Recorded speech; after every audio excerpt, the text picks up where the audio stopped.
નરેન્દ્રભાઈ મોદી સાથે વાત પૂરી થઈ ગઈ હોય તે હવે સભામાં આવી જાય. કેટલા લોકો સભામાં હાજર છે? પાછળ હાજર નથી.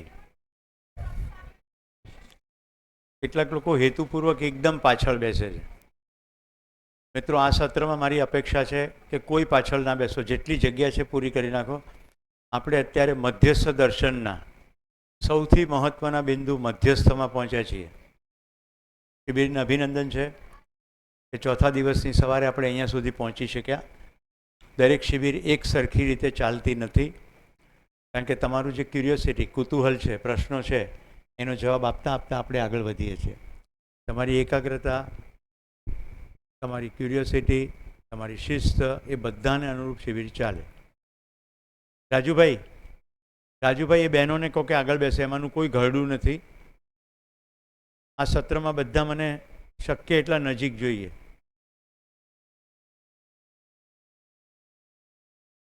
જે લોકોને ગોઠણની તકલીફ નથી તે બધી બહેનો આગળ આવી જાય. ભાઈઓમાં પણ જે લોકોને પગમાં જરા પણ તકલીફ નથી એ લોકો આગળ બેસો.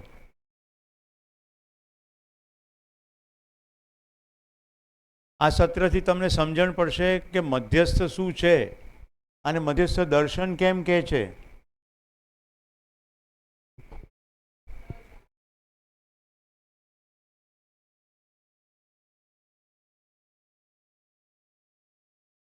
તમે લોકો થોડું આગળ ના બેસી શકો? તમારી પાસે કેટલી બધી જગ્યા છે, થોડું આગળ ના બેસી? એવું કોઈના માટે થોડી જગ્યા હોય. જે લોકોને માટે ચા પ્રાથમિકતા છે એ પાછળથી આવશે.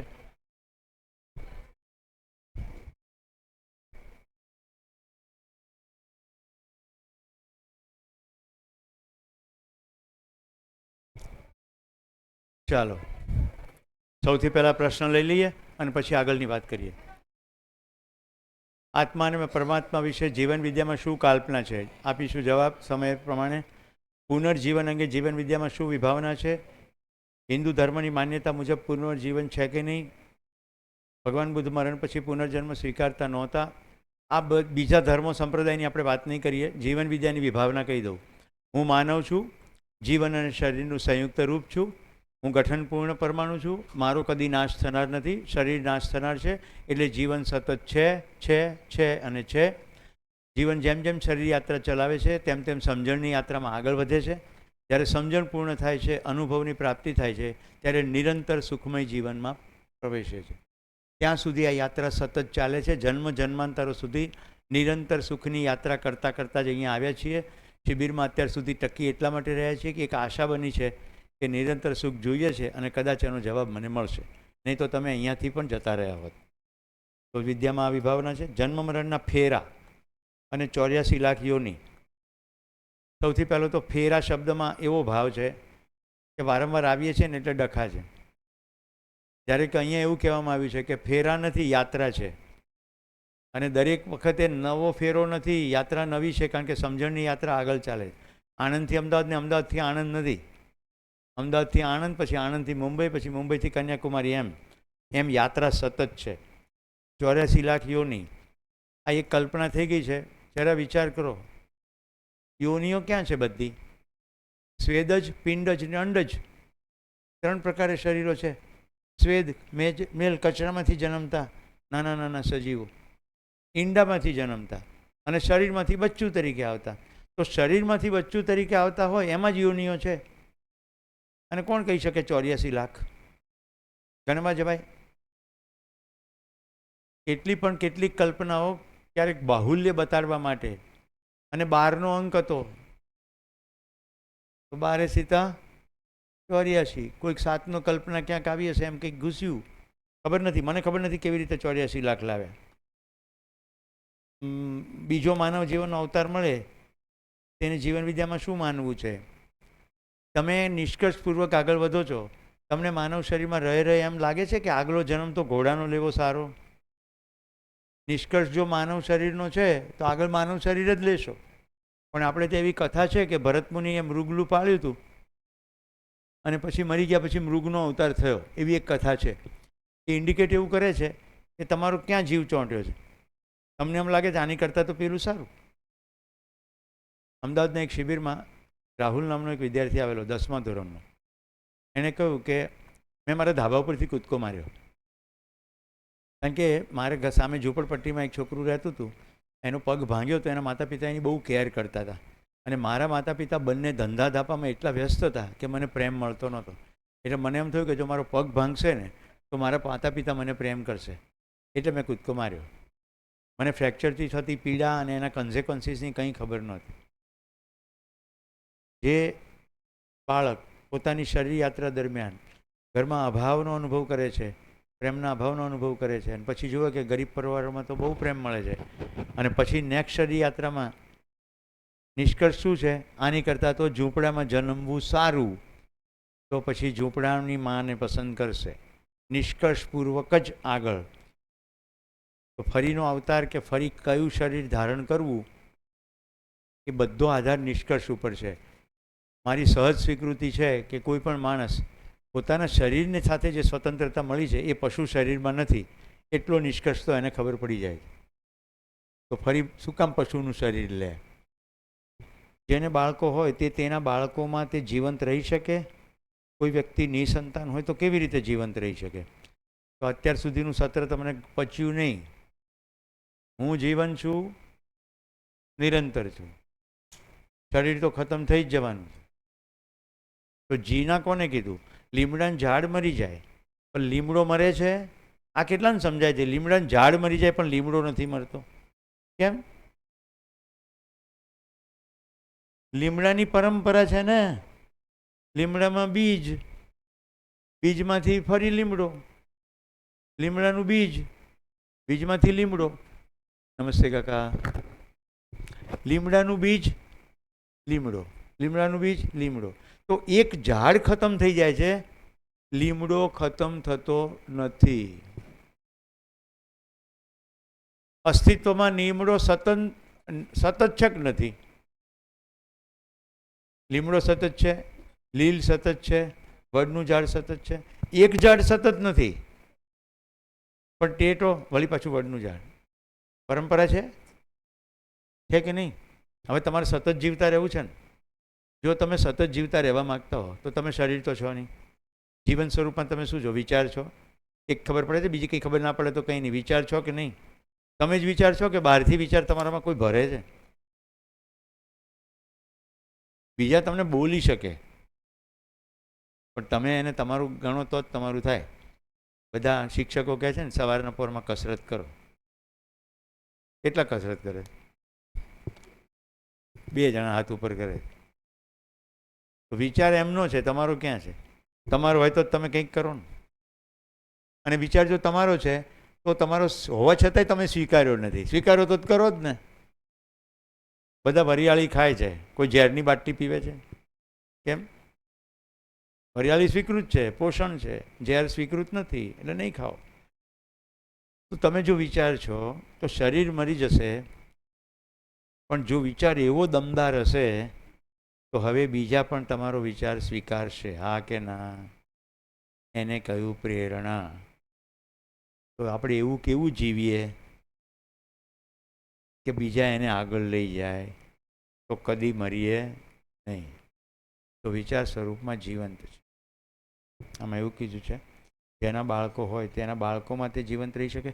હવે શરીર છોડ્યા પછીની જે પણ વાત છે એ અહીંયા આ શિબિરમાં તો તમારા માટે તો માનવું જ છે. રાઈટ? જેમ જેમ યાત્રા આગળ થતી જાય ને ખબર પડે કે હું છું છું છું છું, તો તમે એવી કલ્પના કરી શકો કે પછી પણ હું હોઈશ. ત્યાં સુધી તો એ માન્યતા જ છે. આપણે ખાલી એટલું જુઓ. એવું કહ્યું છે કે નિસંતાન હોય તો કેવી રીતે જીવંત રહી શકે? તો એક તો આ વિચારથી જીવંત રહી શકે. Yes or no? નંબર 2, જો તમને એવું છે કે મારે અહીંયા જ રહેવું છે તો શરીર છોડ્યા પછી વળી પાછા એ જ પરિવારમાં આવવાનું વિચાર થાય. હવે વિચાર સ્વરૂપે આવો કે જીવન સ્વરૂપે ફરી આવો? જીવતા રહ્યા કે નહીં? સમજાય છે? આપણે કોઈને મરવું નથી. બધું પ્લાનિંગ તો એવી રીતે જ છે કે કાલે સવારે મળીશું. ગમે એટલું કોઈ કહે ને, ગમે એટલા બેસણાની જાહેરાતો જોઈએ, અંદર તો એવું જ છે કે હું મરવાનો નથી. બીજા બધા મરશે પણ હું તો અમરપટ્ટો લખાઈને આવેલો છું. આટલું રોજ લોકો મરે છે તોય કેમ એવી સ્વીકૃતિમાં નથી આવતું? એ જ ઇશારો છે કે શરીર સ્વરૂપે તો નહીં જ રહેવાના, એ તો પાક્કું જ છે. જીવન અને શરીર અલગ અલગ હોય તો શરીર નાશ પામે પછી જીવનનું શું થાય છે? અત્યારે શરીર ગમે તેવું હોય, તમારા જીવનનું શું થાય છે એ જોઈ લો. તાજા હો, માંદા હો, બીમારી થાય, રોગ થાય, હાથ પગ કપાય. જીવન સ્વરૂપમાં કલ્પનામાં કશો ફેર પડે છે? પેલા સ્ટીફન હોકિંગ સાવ જ પેરાલિટિક છે, કલ્પના તો કન્ટિન્યુઅસ ચાલે છે. કેવી કલ્પના ચાલે છે? સ્પેસની, બ્લેક હોલની. એક નિક વુજીચિક છે, 2 હાથ નથી, 2 પગ નથી, ખ્રિસ્તી પાદરી છે, આખી દુનિયામાં ફરીને બાઇબલનો પ્રચાર કરે. કલ્પનાશીલતા બતાવી રહ્યો છું, કલ્પનાશીલતા. પગ કપાયા પછી અરુણિમા બેન કલ્પના કરે છે એવરેસ્ટ ચડી જઈશ, પછી કલ્પના કરે છે બધા શિખરો સર કરી દઈશ, થઈ જાય છે. પીટર કહે છે 2 પગ નથી, એવરેસ્ટ ચડી જાય છે. ડીસાનો એક દીકરો અત્યારે એવરેસ્ટ ચડવાના પ્રયત્નમાં છે, ડૉક્ટર અસનાની. ભાઈ અહીંયા શું વાંધો છે કોટક સાહેબ? આટલું મજાનું શહેર છે, સારી પ્રેક્ટિસ છે, ત્યાં તોડી નાખી એવી ટાઢ છે, ડગલે ને પગલે રિસ્ક છે, ક્રેવાસ છે, ભયાનક તોફાન છે. ફેક્ટ છે કે બધા એવરેજ સર કરી શકતા નથી. કલ્પના કે હું કરી લઈશ, હું આ બધી અવ્યવસ્થાઓ પ્રકૃતિની જે મને લાગે છે એમાંય મને વ્યવસ્થા દેખાય છે એટલે હું તો કરી લઈશ. 2 વર્ષ પહેલાં એક કપલને દાંતીવાડા અમે મળ્યા હતા, ડૉક્ટર હેમંત લેવા અને સુરભી લેવા, પતિ પત્ની બંને સાથે ચડી ગયા એવરેસ્ટ. અમદાવાદના ડૉક્ટર છે. એરિક વેનમાયર આંધળો છે, એ ચડી ગયો. જો શરીર નાશ પામે, જીવન સ્વરૂપમાં એ છે. જીવન આજીવન ભટક્યા કરે, શું કામ કરે? તમારે ઘર સરખું ના હોય તો તમે બદલી નથી નાખતા? ભાડાનું ઘર હોય કે હવે મજા નથી આવતી તો ઘર નથી બદલતા? બદલો છો કે નહીં? કલ્પના કરો આ ઘરમાં તમે રહો છો, આ ઘર બરાબર નહીં લાગે તો બદલી જ નાખશો ને. કમસે કમ કેટલાક પ્રસંગો એવા છે જો તમારા વાંચવામાં આવ્યા હોય તો. ગુજરાતમાં એક મોટા થઈ ગયા, હરિયમ આશ્રમ એમના નામે ચાલે છે. એમણે કહ્યું કે આ શરીરમાં હવે એટલા બધા રોગ ઘરાઈ ગયા છે ને કે એનો ઝાઝો ઉપયોગ નથી, એટલે હું શરીર છોડી દઈશ.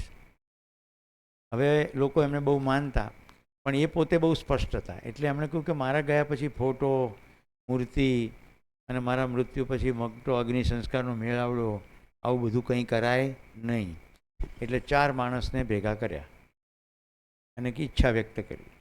એમાં એક તો કંઈ કોર્ટના જજ હતા, એને એમ કહ્યું કે મારા મૃત્યુ પછી અગ્નિ સંસ્કાર કરી નાખજો, બધું રાખબાખ વહાવી દેજો અને પછી જગતને જાણ કરજો કે મેં શરીર છોડી દીધું. એક જણા કહે કે પણ અમે જોઈએ તમે શરીર કેવી રીતે છોડો છો, તો કે આ જુઓ. પલાઠી વાળીને બેસી ગયા, શરીર છોડી દીધું. એ જજ હતા એટલે દુનિયાએ માન્યું, એમણે ડિક્લેર કર્યું કે મોટાની આવી ઈચ્છા હતી એટલે આમ થયું. બીજું કંઈ નહીં. મારા પત્નીના એક ફુવા, ઘરની અંદર બધી સાંપ્રદાયિક ક્રિયાઓ, એને કહ્યું કે આ તારીખે બપોરે 12 વાગે હું શરીર છોડી દઈશ. એકદમ નિરામય જીવન, પરોપકારી જીવન. ઘરના બધા કે બાપા તો પાઠ પૂજા કરે એટલે એવું થતું હશે. તો 11 વાગે એમણે નાહી ધોઈ લીધું ને એકદમ એમને યાદ આવ્યું એક કામ બાકી છે, ગાયનું દાન કરવાનું. ગાય આઈડેન્ટિફાઈ કરી રાખી હતી અને કોઈ ગૌ સેવક હશે આઈડેન્ટિફાઈ કર્યો હશે, કોઈ બ્રાહ્મણ, તો બજારમાં જઈને જેને દાન કરવાનું તે કરી દીધું. રાઈટ. નવું ધોતિયું લીધું, નાહ્યા, પહેરીને પલાઠી વાળીને બેસી ગયા અને 12 વાગે શરીર છોડી દીધું. પછી ઘરના બધાને અફસોસ થયો, એને પૂછ્યું હોત તો સારું હતું. પણ મિત્રો છતાંય આ બધા પ્રસંગો હું તો તમારા માટે ખાલી એક સૂચના તરીકે મૂકું છું, કશુંય માની લેવાની જરૂર નથી. તમારે એને માટે ખાલી તપાસવાના છે. મર્યા પછીના જીવનને એક બાજુ મૂકો, જીવતે જીવત જીવનમાં કેટલા ડખા છે એ જો સરખા કરતાં આવડી જાય તો મર્યા પછી જોઈ લઈશું. અત્યારે આપણી તકલીફ જ આજે એટલું બધું સ્વર્ગ અને નર્કનું ભરાયું છે ને કે મર્યા પછી શું, મર્યા પછી શું. તો મને એ કહો કે આવતા વર્ષે શું, આ વર્ષે શું, આવતીકાલનું શું, આજની સાંજની ખબર નથી.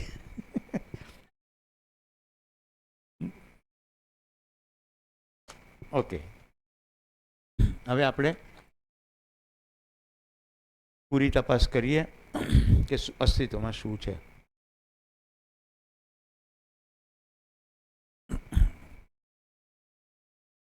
હું તમને પ્રશ્ન પૂછીશ. જે લોકોએ અગાઉ શિબિર કર્યો છે એ સંયમ રાખશે. જવાબ તમને ખબર છે. જવાબ તમારે એટલા માટે નથી આપવાનો કે બીજા મિત્રો કોશિશ કરે અને હું જવાબ આપું એને બદલે એમની અંદરથી જવાબ આવે. કરેક્ટ? ઠીક છે એન્જલના શિક્ષકો અને જૂના શિબિરાર્થીઓ, આપણે તપાસ. મારી ઉપરનું આ એસી બંધ કરી દો.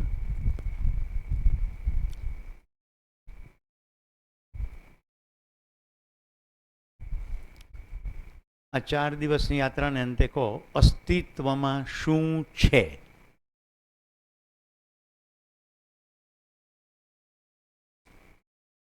શું છે? કેટલી બધી વાતો કરી, આટલી અવસ્થા છે ને આ છે ને તે છે ને બધું કીધું ને. તમે કહેતા જાઓ શું છે એ પ્રમાણે હું લખતો જાઉં.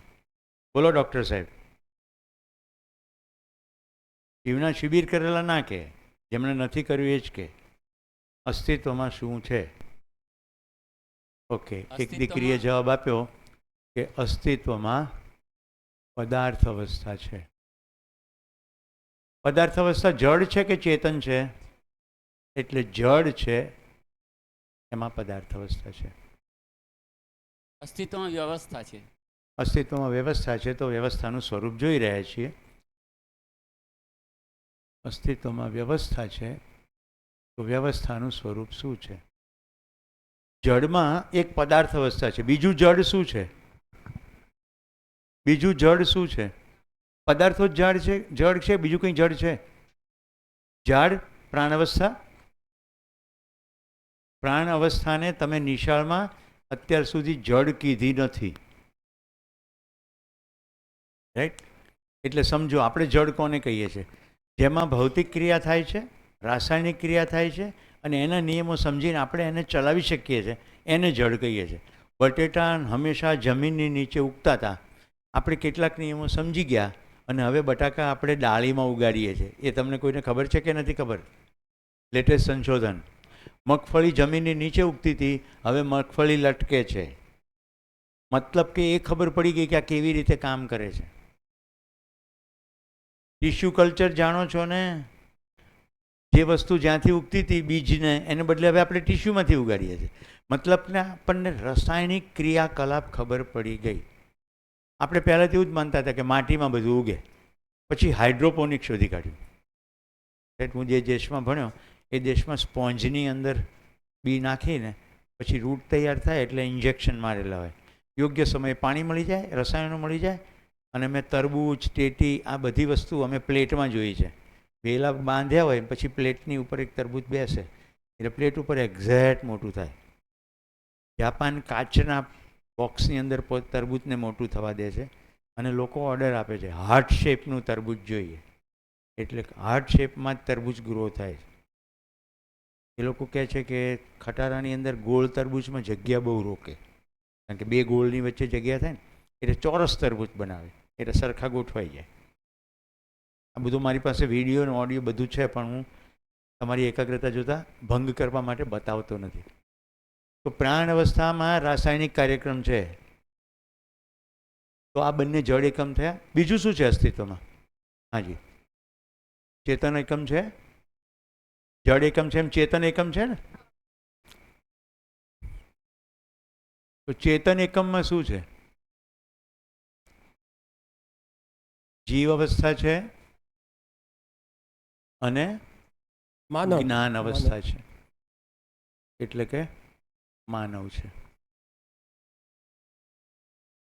પદાર્થ અવસ્થા અને પ્રાણ અવસ્થામાં ભૌતિક અને રાસાયણિક ક્રિયા થાય છે. હા કે ના? ભૌતિક અને રાસાયણિક ક્રિયા.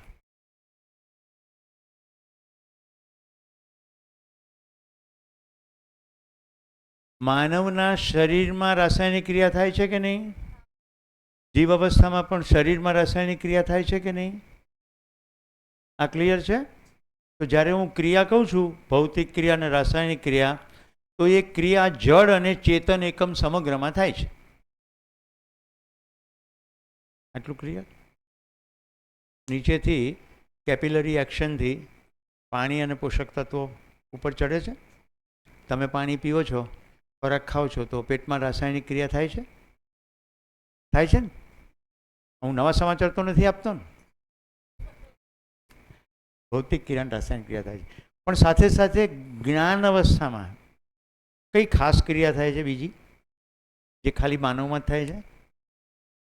જીવન ક્રિયા. કેમ? કારણ કે માનવનું જે શરીર છે એમાં તો રાસાયણિક ક્રિયા થાય છે, પણ જીવન પરમાણુ ગઠનપૂર્ણ છે. હવે એમાં ભૌતિક રાસાયણિક ક્રિયા થતી નથી, પણ જીવન ક્રિયા થાય છે, જેને આપણે મન, વૃત્તિ, ચિત્ત, બુદ્ધિ કહ્યું. આશા, વિચાર, ઈચ્છા થાય છે કે નહીં? ઈચ્છા થાય છે કે નથી થતી? થાય છે ને. આજ બપોરે રસપુરીનું જમણ હોય તો કેવું સારું, ઉપર ખમણ હોય તો કેવું સારું, અને બપોર પછી રમણ ભમણ હોય તો કેવું સારું. અરે હું જોઉં છું રિસેસમાં ગાડલા ઉપર શું થાય છે, બધું રમણ ભમણ જોઉં છું. તું નહીં કરતી હોય, કેટલાક યુટ્યુબમાં રમણ ભમણ કરે છે સૂતા સૂતા, કેટલાક અંદર મ્યુઝિકો કાઢ. નથી થતું રમણ ભમણ? કેટલી ખુશ થઈ ગઈ રમણ ભમણની વાત કરી તો. આટલું ક્લિયર? આની સિવાય અસ્તિત્વમાં બીજું શું છે?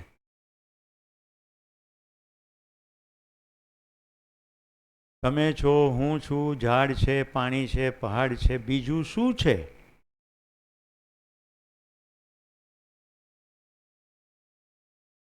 શું નામ બેટા તમારું? એને કહ્યું કે બીજું સ્પેસ છે. સ્પેસ એટલે અવકાશ અથવા ખાલી જગ્યા. છે કે નહીં? છે? હાજી ભાઈ, પરમાણુ તો આની અંદર છે જ ને. હાઇડ્રોજનનો પરમાણુ, ઓક્સિજનનો પરમાણુ પદાર્થ અવસ્થામાં ના આવ્યું? મેં એવું કહ્યું છે કે આની સિવાય શું છે? તો અવકાશ છે. સ્વીકૃત છે બધાને? આ તમામ એકમો અને અવકાશ છે કે નથી? છે? જો હું કહું છું એટલે નહીં, તમારી કલ્પના લડાવો. તમે અને હું, આ બધા એકમો, ચૈતન્ય એકમો, આ બધા પદાર્થો, આ શહેરની અને શહેરની બહાર ને સ્ટેટ ને દુનિયા બધે વિવિધ પ્રકારના પદાર્થો, વનસ્પતિઓ, પ્રાણીઓ અને માનવો, આ બધા ઉપરાંત અવકાશ છે કે નહીં? કેટલાને લાગે છે અવકાશ છે? હવે આપણે જરા અવકાશને તપાસીએ. મેં તમને પરમાણુની રચના બતાવી હતી.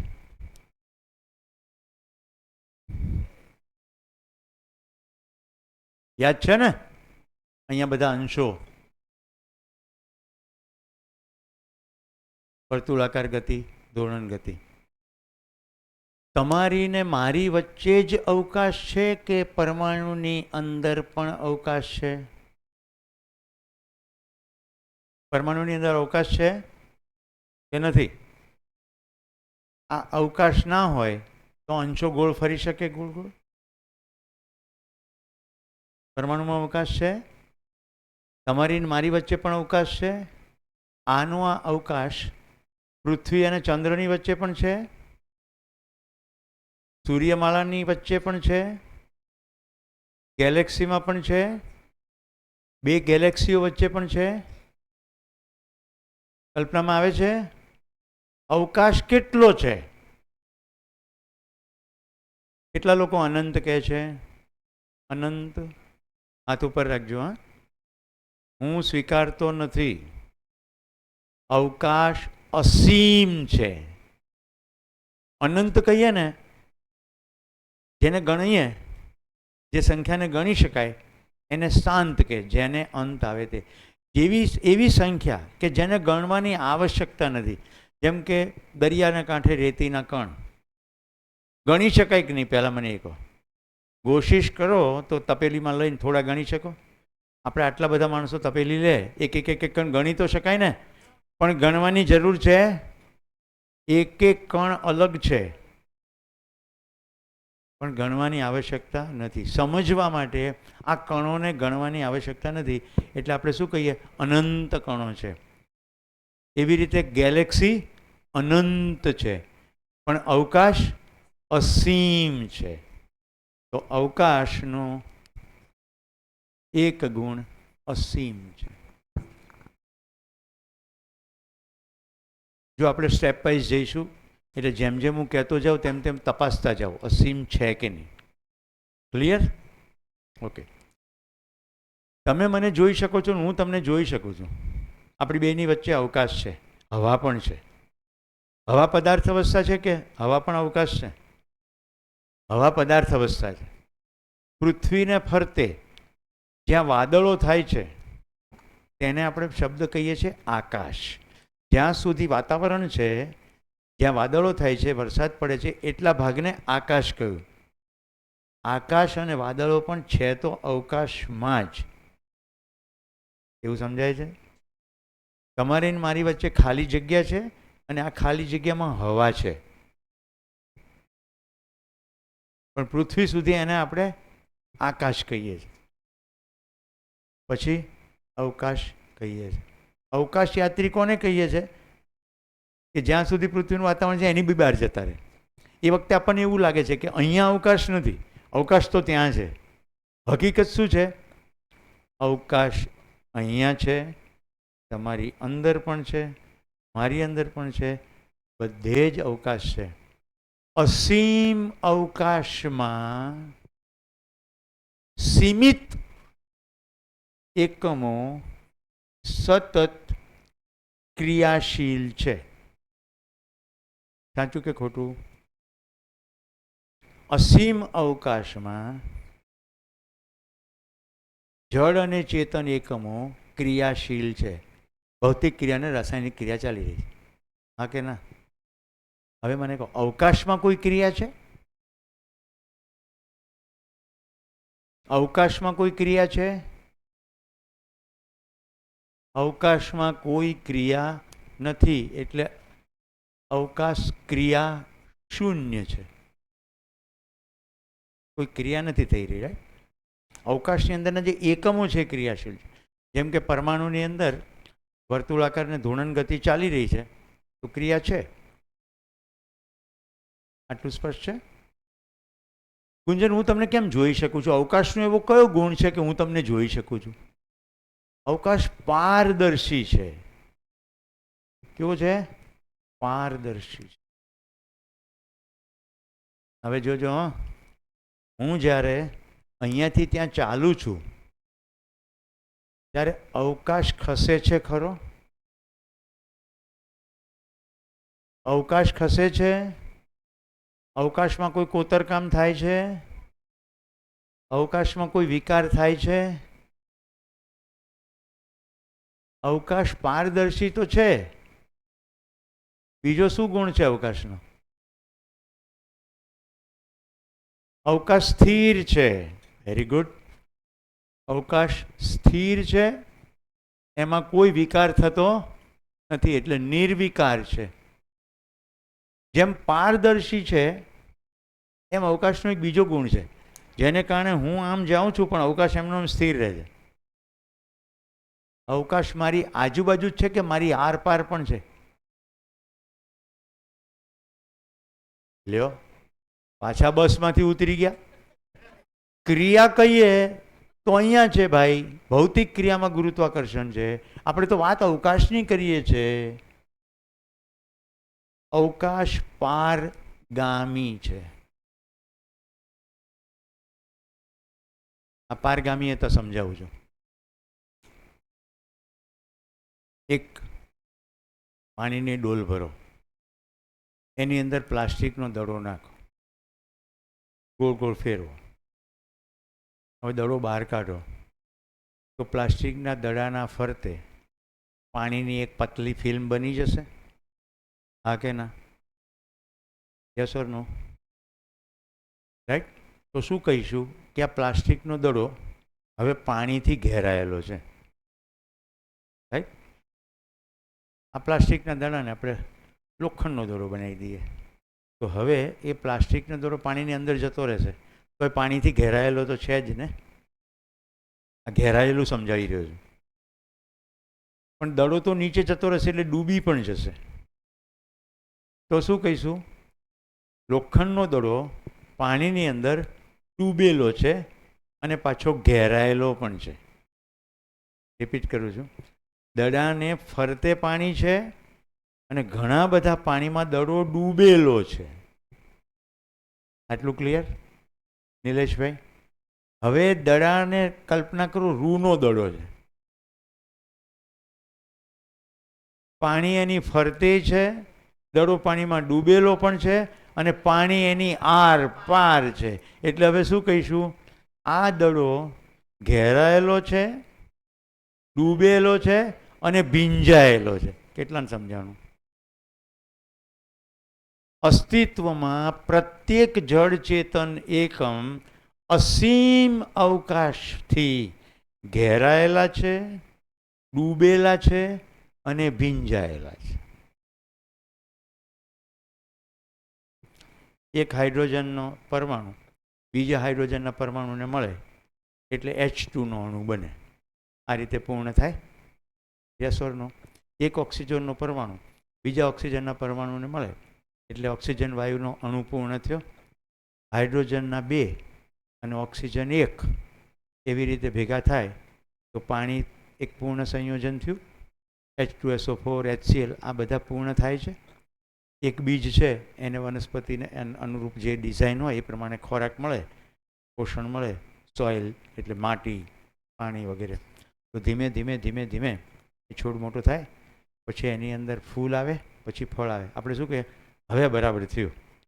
જ્યાં સુધી છોડ વધી રહ્યો છે ત્યાં સુધી આપણે શું કહીએ છીએ? વિકસે છે. જેવું ફળ બેઠું એટલે શું કહીએ? હવે આ પૂર્ણતાએ પહોંચ્યું. અસ્તિત્વનો પ્રત્યેક એકમ કન્ટિન્યુઅસ પૂર્ણ થવાની દિશામાં ગતિત થઈ રહ્યો છે. એવું થાય છે? દેખાઈ રહ્યું છે? તો અહીંયા ક્રિયા થયા વગર કશું પૂર્ણ થતું નથી. પણ વ્યાપકની અંદર તો કોઈ ક્રિયા થતી જ નથી. વ્યાપકમાં તો કોઈ ક્રિયા થતી નથી ને. અને વ્યાપક એટલે કહું છું કે એને કોઈ સીમા નથી. એક શબ્દ લખી દઈએ, વ્યાપક. એમાં કોઈ ક્રિયા થતી નથી. વ્યાપકનું જે હોવું છે એ જેવું છે એવું જ પોતાનામાં પૂર્ણ છે. એવું ધ્યાન જાય છે? એમાં કોઈ ક્રિયા થતી નથી, એને કશું ખસેડી શકાતું નથી, એનું કોઈ પરિણામ આવતું નથી. એ છે છે છે છે છે સતત જ. એટલે એમાં કશું થવા પણ નથી. એમાં કંઈ પરિણામ નથી આવવાનું. બીજ નાખ્યું તો એનું પરિણામ આવશે. આપણું શરીર જન્મ્યું છે તો મોટું થશે, કોઈક પરિણામ આવશે. વાવાઝોડું આંધી આવ્યું, ક્રિયાઓ થઈ, વરંડા બગડી ગયા તો કંઈક પરિણામ આવ્યું. સાબરણીથી સાફ કર્યું તો કંઈક પરિણામ આવ્યું. જ્યાં જ્યાં ક્રિયા છે ત્યાં ત્યાં પરિણામ છે. જ્યાં કોઈ ક્રિયા નથી ત્યાં કોઈ પરિણામ છે નહીં. એટલે વ્યાપક અથવા ખાલી સ્થાન પોતાનામાં પૂર્ણ છે. હવે સાગરભાઈ, હું અહીંથી આમ તેમ જાઉં, આટા મારું તો ખાલી સ્થાન સ્પેસમાં કોઈ ટુકડો પડે ખરો? ડાળી હોય તો આમ એક કુહાડી મારીને 2 ટુકડા થાય.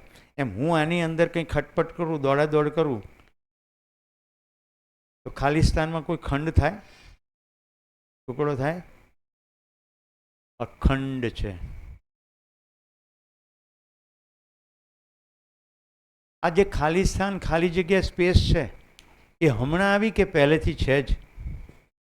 શું લાગે છે કે તમે જન્મ્યા પછી ખાલી સ્થાન આવ્યું કે 1947માં ભારત આઝાદ થયું પછી ખાલી સ્થાન આવ્યું? પૃથ્વીથી ચંદ્ર છૂટો પડ્યો પછી ખાલી સ્થાન આવ્યું કે ખાલી સ્થાન તો પહેલેથી છે જ? આ જેટલી ઘટનાઓ ઘટે છે એ ખાલી સ્થાનમાં ઘટી રહી છે. કશુંક જન્મે છે, કશુંક મરી જાય છે, કશુંક પ્રગટ થાય છે, કશુંક નાશ થાય છે, કશુંક પરિવર્તિત થાય છે. ખાલી સ્થાન હંમેશ માટે છે છે છે છે છે એટલે હંમેશ માટે છે, નિત્ય છે. ખાલી સ્થાનમાં કોઈ કચરો છે? કચરો પદાર્થની અંદર છે, ના ગમતો હોય તો કચરો કહીએ, રાઈટ? ઇવન જીવન ક્રિયાની અંદર પણ એમ કે કચરા જેવો છે માણસ. તો ક્રિયા હોય તો કચરો છે, ખાલી સ્થાનમાં કોઈ કચરો છે? એટલે ખાલી સ્થાન શુદ્ધ છે.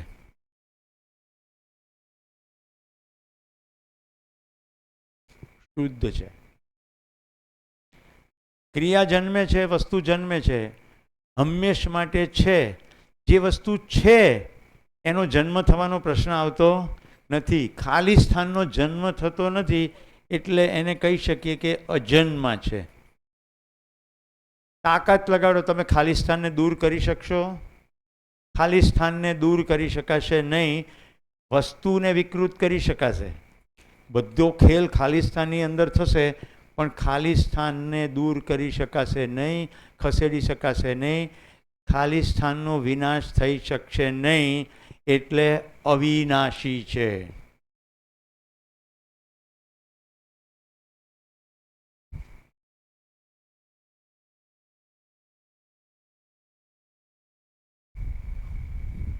આ અસીમ ખાલી સ્થાન જેમાં કોઈ ખંડ નથી, એ એટલું બધું ફેલાયેલું છે, એટલું બધું ફેલાયેલું છે, અને એના જેવું બીજું કોઈ નથી. ખાલી સ્થાન જેવું બીજું કશું છે? એકમોની કમ્પેર કરી શકો કે ભાઈ આ ગિરીશભાઈ ચશ્મા છે, મારે ચશ્મા છે, પણ આ રિયાને ચશ્મા નથી. આમ કમ્પેર થાય. આને કોઈની સાથે કમ્પેર કરી શકાશે? ખાલી સ્થાનને અપૂર્વ છે, કમ્પેરેબલ છે? કોઈની સાથે કમ્પેરેબલ નથી. અનન્ય છે, બીજા જેવું નથી. અપૂર્વ બી કહી શકો. આ તમને વિશેષણો એટલા માટે વાપરું છું કે તમને ખાલી સ્થાન વિશે સ્પષ્ટ થઈ જાય. આના જેવું કશું જ નથી.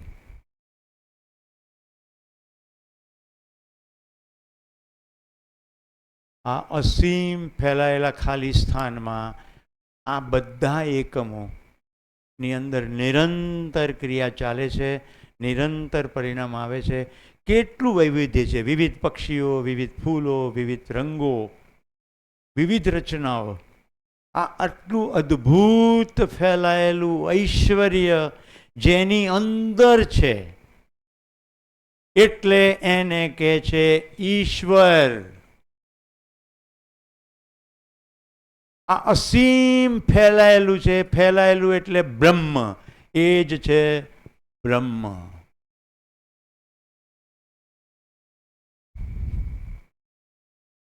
જેમાં હોવા માત્રથી આ બધી વસ્તુ ગતિત છે. જે ગતિત છે તે જગત. અહીંયા ક્રિયાશીલતા છે, અહીંયા ગતિશીલતા છે, અહીંયા સ્પંદનશીલતા છે, અહીંયા સંવેદનશીલતા છે. જેના આધારે આ બધી ક્રિયા થઈ રહી છે, એટલે એને કહ્યું જગત આધાર. આ એક પંખો ચલાવવો હોય ને તો પણ ઉર્જા આપવી પડે, નહીં તો પંખો ગોળ ગોળ ફરે નહીં. આ પરમાણુમાં બધું ગોળ ગોળ ફરી રહ્યું છે, અંશો ગોળ ગોળ ફરી રહ્યા છે, પૃથ્વી ગોળ ગોળ ફરી રહી છે, અને ફરતે ચંદ્ર ફરી રહ્યો છે, આખું સૂર્યમંડળ ફરી રહ્યું છે, આખી ગેલેક્સીઓ ફરી રહી છે. આટલું બધું અદ્ભુત જે ચકડોળ ફરી રહ્યું છે, જેમાં હવા માત્રથી ફરી રહ્યું છે, એટલે એને કહ્યું મૂળ ઉર્જા.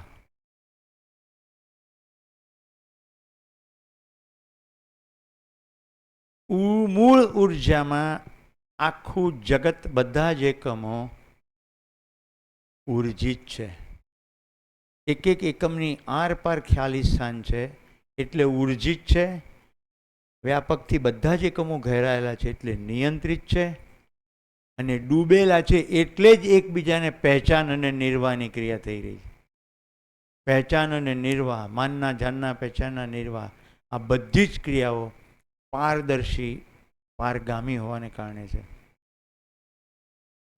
આના જેવું કોઈ નથી. અનન્ય છે. એક નામ અલ્લાહ છે. જીવન ક્રિયાની કેન્દ્રસ્થ ક્રિયાનું નામ આત્મા છે. આત્માની પણ આરપાર છે. જીવન પરમાણુમાં કેન્દ્રસ્થની પણ આરપાર છે. કોઈ પણ વસ્તુ સૂક્ષ્મ હોય એનાથી અતિ સૂક્ષ્મ હોય એના માટે એડજેક્ટિવ છે પરમ. આત્માથી પણ આરપાર એટલે પરમાત્મા.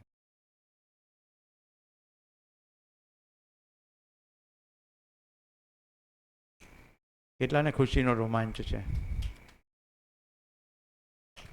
તેથી ઈશ્વર દર્શન. ઈશ્વર પ્રાપ્ત કરવાનો છે કે ઈશ્વર છે? ઈશ્વર પ્રાપ્ત કરવાનો કે છે? છે. જે છે અને છે એટલે એનું એક નામ સત્ય છે. સત્ય. સત્ય. સત એટલે છે.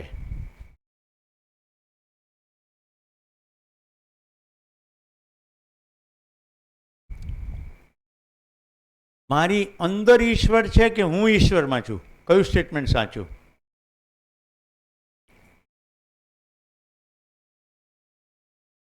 અંદર પણ છે, બહાર પણ છે, બધે જ છે. પ્રત્યેક એકમ વ્યાપક પરમાત્માથી, વ્યાપક ઈશ્વરથી, વ્યાપક ઉર્જાથી, વ્યાપક મૂળ ઉર્જાથી નિરંતર ઘેરાયેલો છે. એટલે પ્રત્યેક એકમ નિયમબદ્ધ છે, નિયંત્રિત છે, આરપાર છે એટલે ઉર્જિત છે, સંચાલિત છે. તમને હું જોઈ શકું છું, તમારું મારી પર પ્રતિબિંબ છે, મારું સૂર્ય ઉપર પ્રતિબિંબ છે, સૂર્યનું મારી ઉપર પ્રતિબિંબ છે, કારણ કે વ્યાપક પારદર્શી છે. બધું એકબીજા ઉપર પ્રતિબિંબિત છે એટલે ઓળખાણ છે. એટલે હાઇડ્રોજન બીજા હાઇડ્રોજનને ઓળખે છે અને નિર્વાહ કરે છે. પહેચાન અને નિર્વાહ.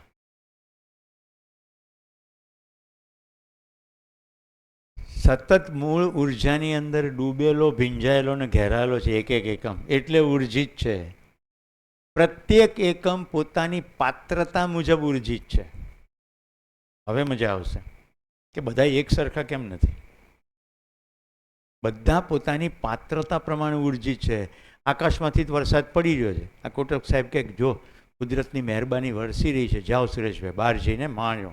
એટલે હું ચમચી લઈને જાઉં તો ચમચી જેટલું આવે, છાલ્યું લઈને જાઉં તો છાલ્યું જેટલું આવે, અને તગારું લઈ જાઉં તો. વ્યાપક પરમાત્મા નિરંતર સતત ઉપલબ્ધ છે.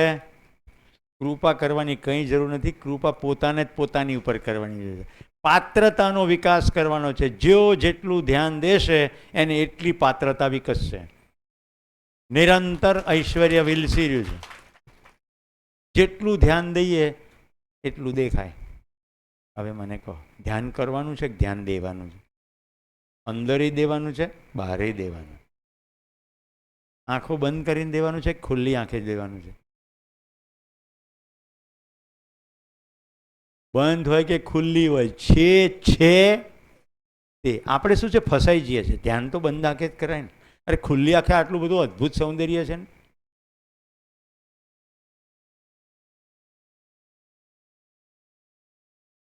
બીજું સૂત્ર કહું છું, એકવાર સટીક જો ધ્યાન ગયું ને તો પછી બનેલું જ રહે છે, પછી બદલાતું નથી. સમજણ પડી તો પછી સમજણ છે અને છે. નહીં તો ખાલી માહિતી હતી, શિબિર હતો, કોક સુરેશભાઈ હતા, 1 થી 5 હતી, ખુરશી હતી, રસપુરીનું જમણ હતું.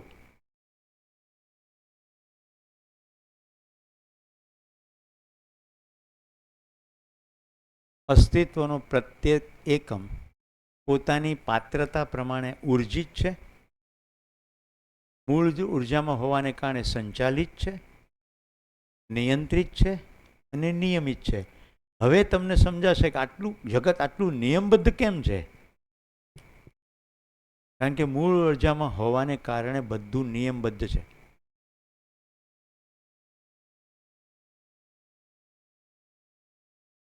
માનવની સ્થિતિ આવી કેમ છે? તો ઉત્ક્રાંતિના ક્રમમાં શરીરનો વિકાસ થઈ ગયો, હવે ચેતનાનો વિકાસ થવાનો. તો પદાર્થ અવસ્થાના વિકાસના ચરમ પર પ્રાણવસ્થા, પ્રાણવસ્થાના વિકાસના ચરમ પર જીવ અવસ્થા, જીવ અવસ્થાના વિકાસના ક્રમમાં એવું શરીર કે જેમાં હવે મેક્સિમમ સ્વતંત્રતા છે જાણવાની. વિચાર કરો કે આપણે આંખ અહીંયા છે અને નાક અહીંયા હોત તો બધું સૂંઘી સૂંઘીને આમ ખાવાનું થાત.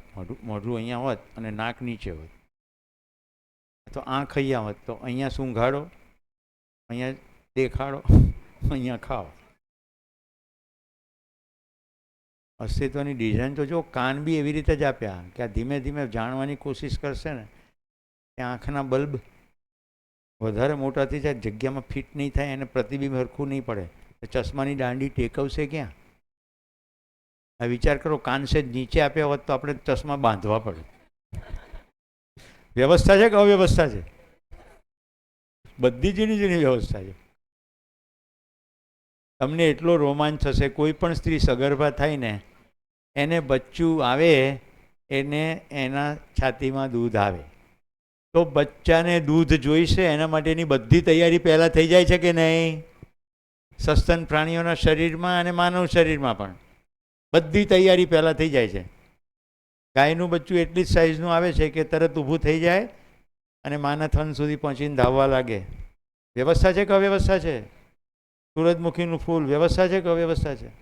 લજામણી વ્યવસ્થા છે કે અવ્યવસ્થા છે? નિરંતર વ્યવસ્થા છે. કારણ કે વ્યાપક પૂર્ણ છે, શુદ્ધ છે, પારગામી છે ને પારદર્શી છે, એટલે આપણી અંદર પૂર્ણતાની પ્યાસ છે, એટલે આપણને શુદ્ધિ જ સ્વીકાર્ય છે, એટલે આપણને પારદર્શી જ સ્વીકાર્ય છે. જે પોતાની જાતને આપણા સંબંધમાં હોય એને સંતાડે છે એ આપણને મંજૂર નથી. કશું છાનું ને છપનું સ્વીકાર્યમાં આવતું નથી, કારણ કે અસ્તિત્વ નિત્ય પૂર્ણ પ્રકાશિત છે. અપૂર્ણતા આપણને સ્વીકૃત નથી. મિત્રો, સંબંધની ખૂબસૂરતી અહીંયાથી શરૂ થાય છે. સંપૂર્ણતાના અર્થમાં બંધન એટલે સંબંધ. તમને થોડી સમજ છે, મને સમજ છે. આપણે બંને સાથે મળીએ ત્યારે સંપૂર્ણ થઈશું, કારણ કે સમજણની યાત્રામાં પરસ્પરતામાં જ આગળ વધવાનું છે. પ્રત્યેક સંબંધ પૂર્ણતાની યાત્રા અર્થે છે, અને પ્રત્યેક સંબંધની અંદર બનતી પ્રત્યેક ઘટના ઈશારો છે કે સમજણ પડી છે કે નથી પડી. પ્રત્યેક ઘટના જો દુઃખદ છે તો એનો મતલબ છે હજી સમજણ પડી નથી. બોલો, હવે ઘટના તમને દુઃખ દેવા માટે બને છે કે તમને જગાડવા માટે?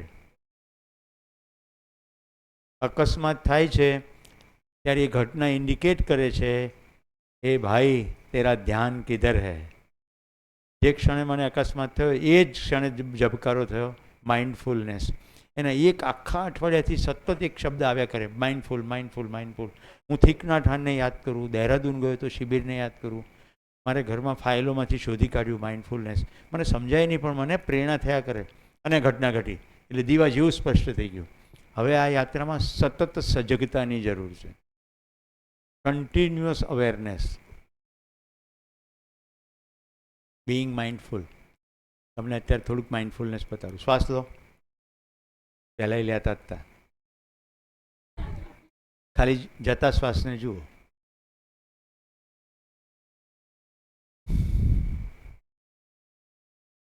મૂકો. મને કે લેવાનું કીધું, મૂકવાનું નથી કીધું. આવતા શ્વાસને જુઓ. ચાલી રહ્યો છે શ્વાસ. તમે અત્યારે પોતાની જે પણ બેઠક પોઝિશન છે મેન્ટેન કરો, પકડી રાખો એની એ પોઝિશન. ખાલી જુઓ પગની સ્થિતિ શું છે, હાથની સ્થિતિ શું છે. તો શરીરની અવેરનેસ થઈ. પહેલાં શ્વાસની અવેરનેસ કીધી, હવે શરીરની અવેરનેસ થઈ. હવે વિચાર જુઓ, હવે વિચાર ચાલી રહ્યો છે.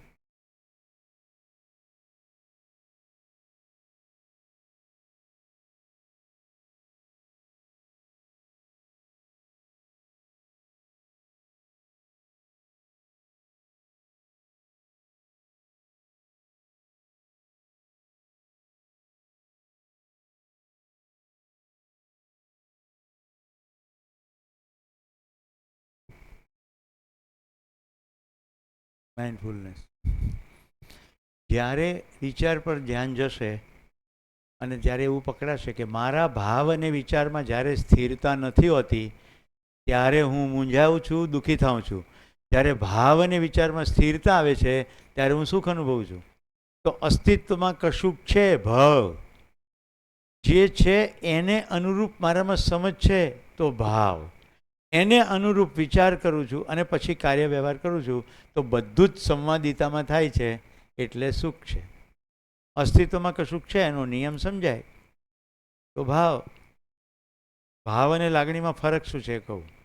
લાગણીઓ બધી આવેશ છે. કેમ કે ગુસ્સો આવે ને જતો રહે, એકદમ આમ સ્નેહનો ઉભરો આવી જાય ને પછી પાછો ધિક્કાર થઈ જાય. હિન્દી પિક્ચર લગભગ આ લાઈન, બે લાઈન ઉપર જ હોય છે, આઈ લવ યુ ને પછી કે આઈ હેટ યુ. અને આ જ કંપની બધી કોલેજમાંય ચાલે છે. મારે તો મેકઅપ થઈ ગયું ને બ્રેકઅપ થઈ ગયું ને હવે પેચઅપ થઈ ગયું. એટલે પહેલાંય મેકઅપ નહોતું. મેકઅપ હોય તો બ્રેકઅપ થાય ને.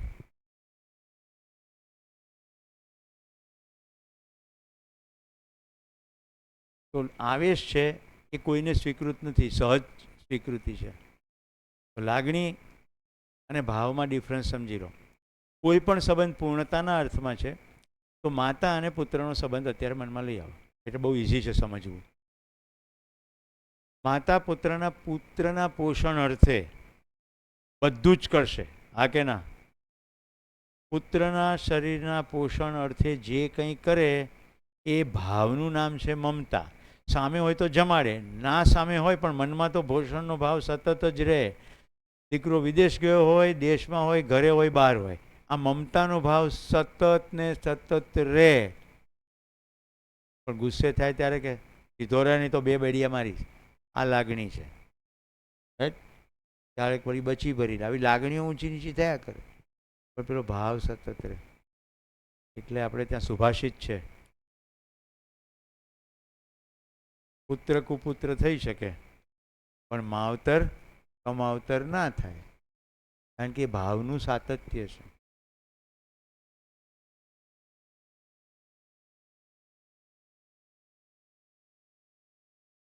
કબીરજીના એક પદની લીટી ગાઉં છું. મોકો કહા ઢૂંઢે રે બંદે, मैं तो तेरे पास में, ना मंदिर में ना मस्जिद में ना व्रत उपवास में, खोजी हो तो सहज मिल जाऊं, एक पल की तलाश में. कहत कबीरा सुन भाई साधो, मैं तो हूँ विश्वास में. અસ્તિત્વ પૂર્ણ છે, શુદ્ધ છે, બુદ્ધ છે, સ્વ અસ્તિત્વ સંપૂર્ણ વ્યવસ્થિત છે. હું પણ અસ્તિત્વનો એક ભાગ છું. આ મનમાં સ્થિર થાય એનું નામ વિશ્વાસ. બધું નિયમિત છે, નિયંત્રિત છે, સંચલિત છે. મારે તેને જોવાનું છે, એને સમજવાનું છે અને એને અનુરૂપ જીવવાનું. જીવન વિદ્યા માટે શું કહીએ છીએ? સ્વયંમાં વિશ્વાસપૂર્વક જીવવાનો વિવેક અને વિજ્ઞાન.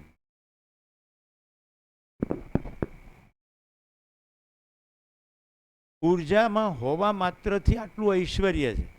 આપણે નરસિંહ દાદા પણ ગાઈને ગયા.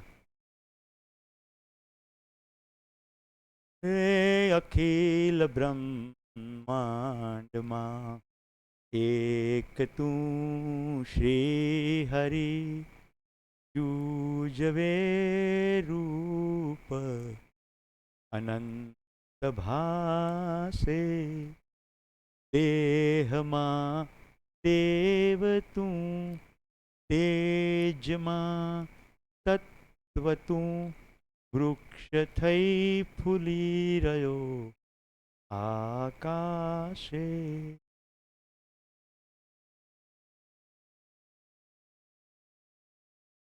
પણ ત્યાં શું છે? ગણતરી છે. એક તું શ્રી હરિ, એક નથી. એક હોય તો પછી બેની વાત આવે ને, જેને ગણી ના શકાય.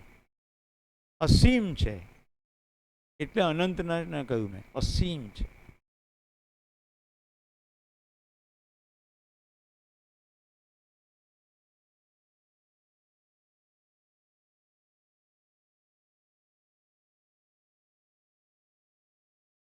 ઈશ્વર પ્રાપ્ત કરવાનો છે કે પ્રાપ્ત છે? તો ઈશ્વરને અનુભવવાનો છે. તો સત્ય શું છે? હવે સ્ટેટમેન્ટ લખવાનું થાય અને તમે ક્યાંક ને ક્યાંક પોસ્ટરમાં વાંચ્યું હશે કે અસ્તિત્વ સહ અસ્તિત્વ છે. આવું વાંચ્યું બેનરમાં? તો જળ અને ચેતન એકમો વ્યાપકના સહ અસ્તિત્વમાં છે. એટલે અસ્તિત્વ સહ અસ્તિત્વ છે. એવું કશું નથી જ્યાં વ્યાપક ના હોય. જેટલા એકમો છે બધા વ્યાપક સમેત જ છે. તો અસ્તિત્વ સહઅસ્તિત્વ છે. વ્યાપક ખાલી સ્થાનની અંદર બધા જ એકમો ડૂબેલા ભીંજાયેલા ઘેરાયેલા છે. હવે આખી જીવન વિદ્યાને શિબિરને સમેટીને સૂત્ર કહેવા હોય ને તો બહુ જ થોડા સૂત્રો છે. કહું ધીમે ધીમે. જેણે શિબિરમાં બરાબર 4 દિવસ ભાગ લીધો છે ને એને બધું અંદર દેખાવા માંડશે. અસ્તિત્વ સહ અસ્તિત્વ છે. સૂત્ર નંબર 1 દેખાય છે. આ વ્યાપક ખાલી સ્થાનમાં જળ અને ચેતન એકમો ઉર્જિત છે, સંચાલિત છે, નિયમિત છે.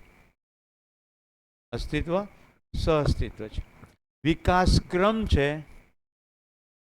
વિકાસ છે. વિકાસ ક્રમ પદાર્થ અવસ્થા, પ્રાણ અવસ્થા, જીવ અવસ્થા, જ્ઞાન અવસ્થા. વિકાસ છે એટલે જ્ઞાન અવસ્થા થઈ ગઈ તો જળ પદાર્થ અવસ્થા બંધ નથી થઈ ગઈ. એટલે પદાર્થ અવસ્થા છે, પદાર્થમાંથી પ્રાણ અવસ્થાનો વિકાસ ક્રમ પણ છે. પ્રાણ અવસ્થામાંથી જીવ અવસ્થાનો વિકાસ ક્રમ પણ છે. વિકાસ ક્રમ છે, વિકાસ છે. હવે અહીંયા પહોંચી ગયા. અત્યારે બધા સમજવાની યાત્રા કરીએ છીએ. તો જાગૃતિ ક્રમ છે અને જ્યારે બધું સમજાઈ જાય ત્યારે જાગૃતિ છે. પૂરું. શિબિર પૂરો. આટલું જ છે, અઘરું નથી. અસ્તિત્વ સહઅસ્તિત્વ છે, વિકાસ ક્રમ છે, વિકાસ છે. જાગૃતિ ક્રમ છે, જાગૃતિ. આપણે ક્યાં છીએ?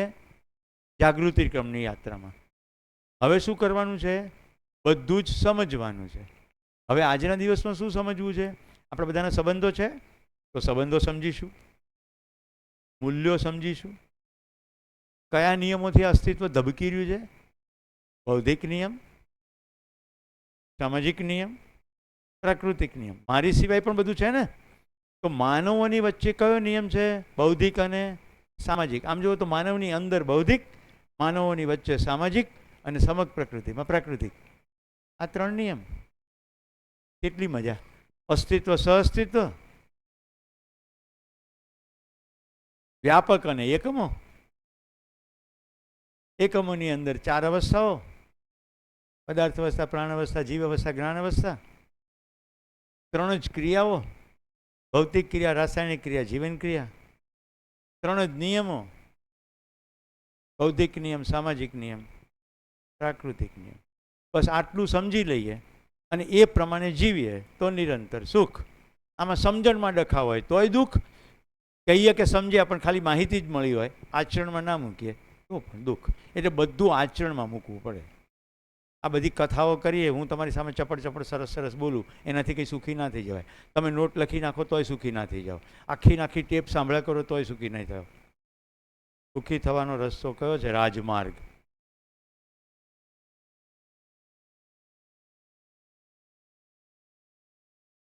આચરણ જ પ્રમાણ.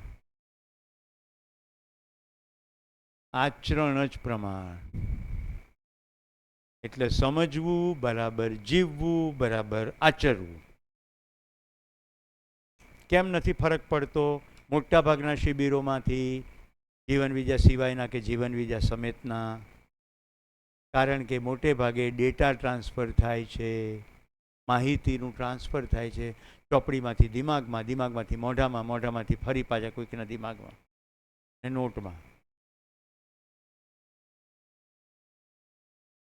સાવ સાદું છે. તમે આહાર બિહાર આરામ વ્યાયામનું ધ્યાન રાખો, શરીર સારું રહે. આ માહિતી છે કે નહીં બધાને?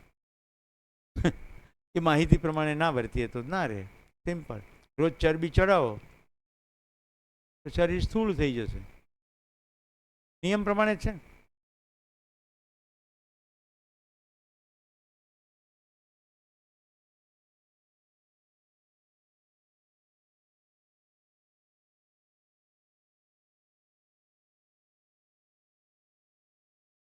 હવે તમને ઈશ્વર સંબંધી કોઈ પ્રશ્ન હોય તો પૂછો.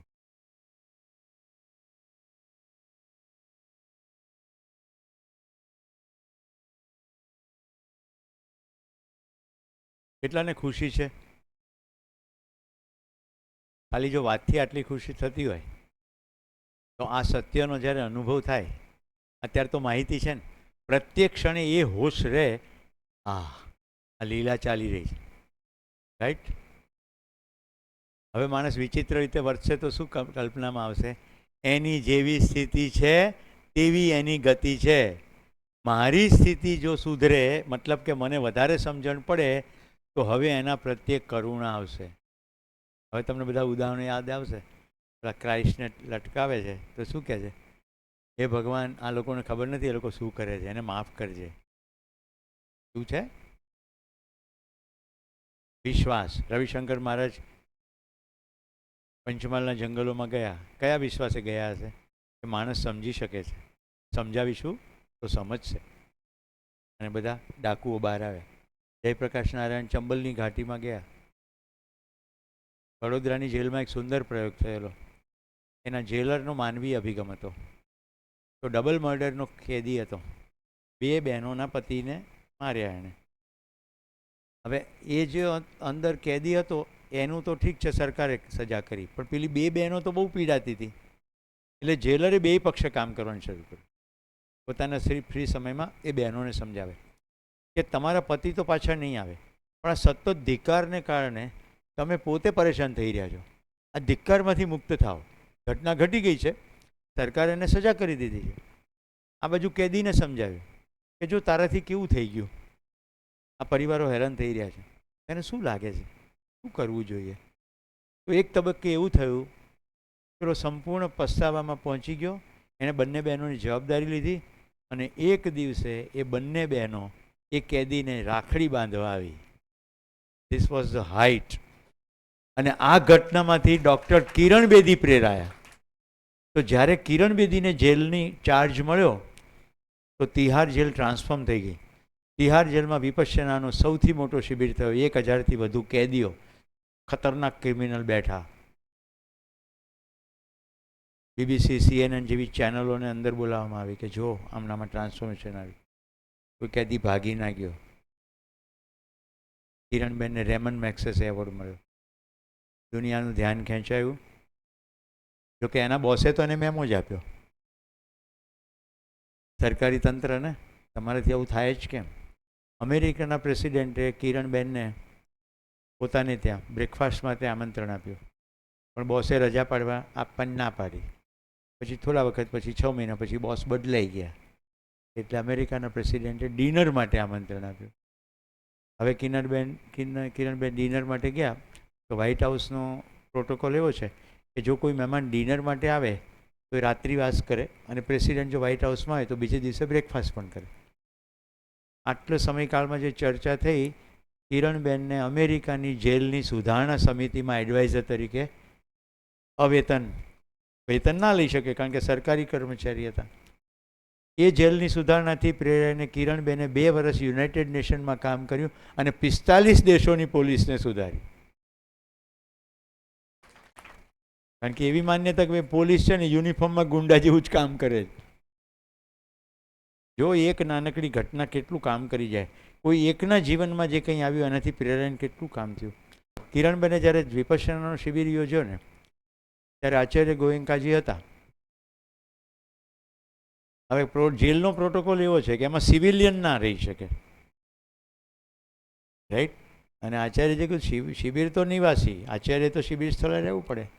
જેલના પ્રોટોકોલ બદલવા પડ્યા અને શિબિરમાં પેલા લોકોએ ગનમેન રાખ્યા હતા કે 1000 જણા જો એક જગ્યાએ ભેગા થાય ને તો આચાર્યને બધાને ખાતમાં બોલાઈ જશે, પણ આચાર્ય કહ્યું વિશ્વાસ, એ કશું જ નહીં થાય, માનવ ઉપર વિશ્વાસ. તો કેદીઓ લિટરલી વ્યવસ્થિત રીતે શિબિર કર્યો. મિત્રો, અહીંયા વિપશ્યનાની વાત મેં એટલા માટે કરી કે વિપશ્યનામાં પોતાનો શ્વાસ જોવાનો છે. એ શ્વાસ જોતાં જોતાં વ્યક્તિ પોતાનું મન જોવા લાગે. મન જોતાં જોતાં ખબર પડે કે કેટલી ખટપટથી હું દુઃખી થાઉં છું. કે જે ખટપટ છે એમાંથી મુક્ત થવાનું મન થાય. અહીંયા આપણે શું વાત કરીએ છીએ? સ્વયંમાં પણ જુઓ અને અસ્તિત્વમાં પણ જુઓ, તો માનવીય સંબંધોની ખટપટ પણ દૂર થાય.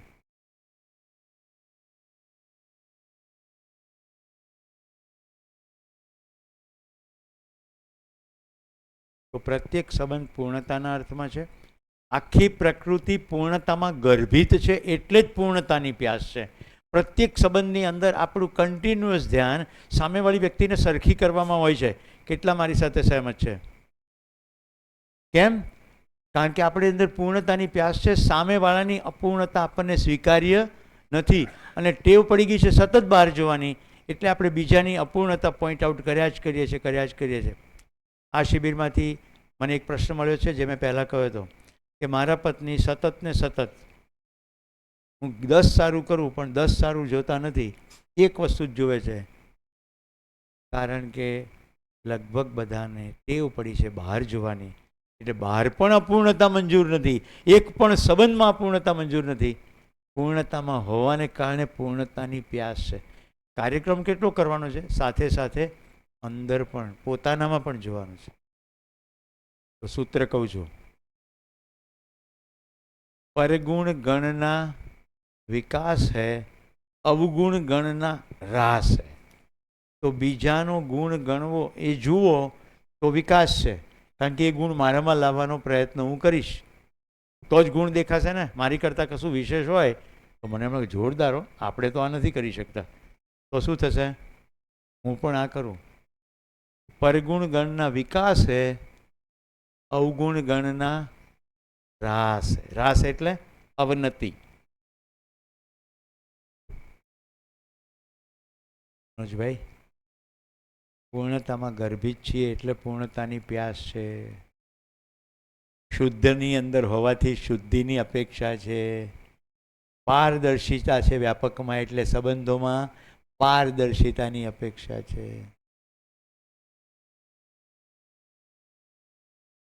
એટલે જેમ એક નામ શુદ્ધ કહ્યું, એમ હોવા માત્રથી આ પૂર્ણતામાં પહોંચીએ, બધું સમજાય, એટલે બીજું એક નામ છે બુદ્ધ. શુદ્ધ, બુદ્ધ, નિત્ય, પૂર્ણ, શૂન્ય, આ બધા નામો છે.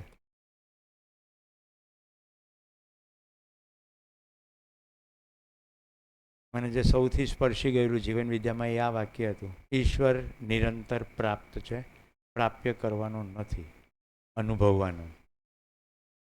તે ઉપર શું લખ્યું છે? સત્ય. તો સત્યનો અનુભવ. હવે જીવન ક્રિયા યાદ કરો.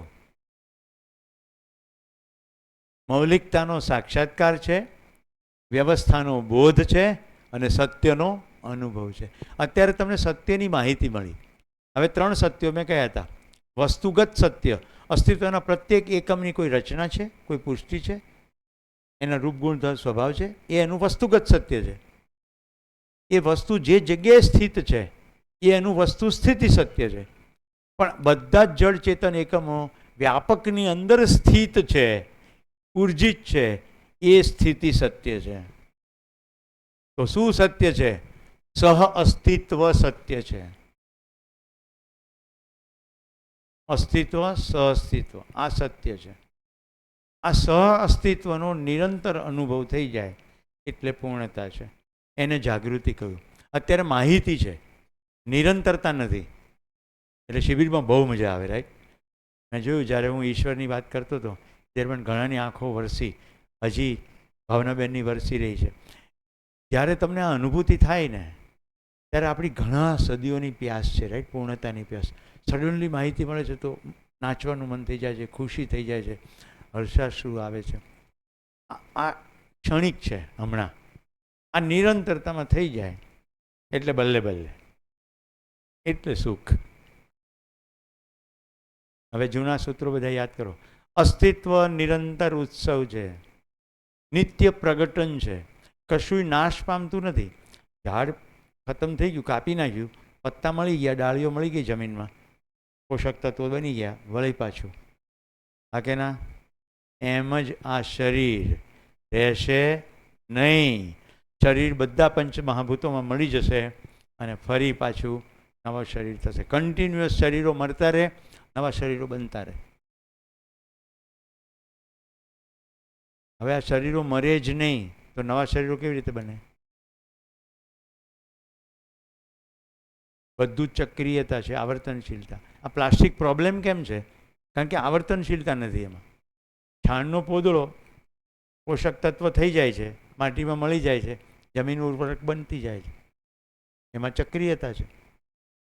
પ્લાસ્ટિક જમીનમાં ગયા પછી નાશ થતું નથી બહુ સદીઓ સુધી, ત્યાં સુધી બધી જ સિસ્ટમને ડિસ્ટર્બ કર્યા કરે. એટલે પ્લાસ્ટિકને પ્રદૂષણ કહીએ છીએ.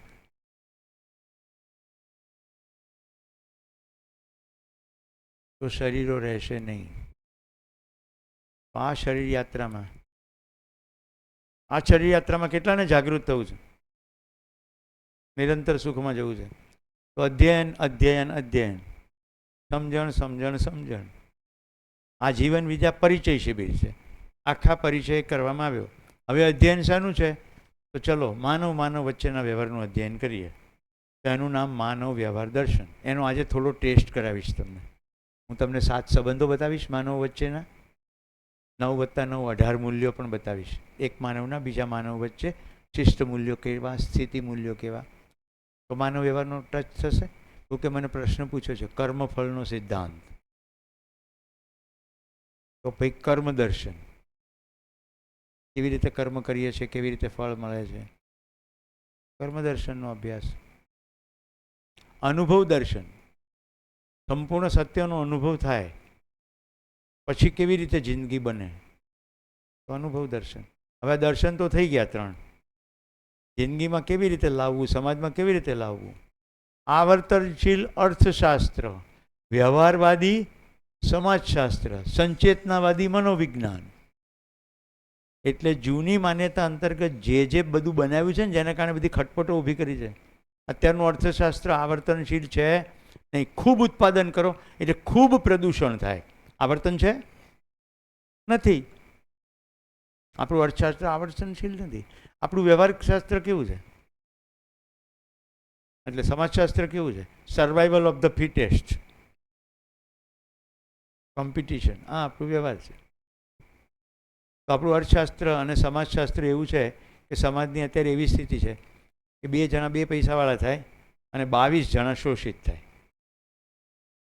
એટલે ગરીબી ને અમીરીની વચ્ચે ભેદભાવ રહે.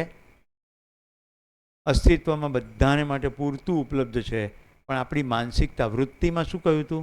પ્રિય, હિત, લાભ, ન્યાય, ધર્મ, સત્ય. હવે જો મજા આવે કે અત્યારે સ્થિતિ આવી કેમ છે કે મબલક છે, પણ મારી વૃત્તિમાં પ્રિય, હિત ને લાભ છે, એટલે હું ખાલી મારો જ વિચાર કરું છું. તો સત્રના પ્રારંભે નવીન કાકા આવ્યા હતા ને અત્યારે આવ્યા છે. ભલા બનો ને ભલું કરો. હવે દેખાય છે વોટ ઇઝ ભલા બનો ને ભલું કરો. ભલા બનો એટલે પ્રિય, હિત, લાભ નહીં, બીજાનો વિચાર કરો. આપણે એકલા નથી. ક્યાં ગયા આપણા ગુજરાતીના પ્રોફેસર ઉમાશંકર જોશીની પંક્તિ કહો, હું તમને સામે ચાલીને માઇક આપું છું. એમના કંઠે સાંભળવાની મજા આવે. વિશાળે જગ વિસ્તારે વાળી કહો. વિશાળે જગ વિસ્તારે નથી કેવળ માનવી, પશુ છે, પંખી છે, ને છે ફૂલો ને વૃક્ષોની એ વનસ્પતિ. ખબર પડી?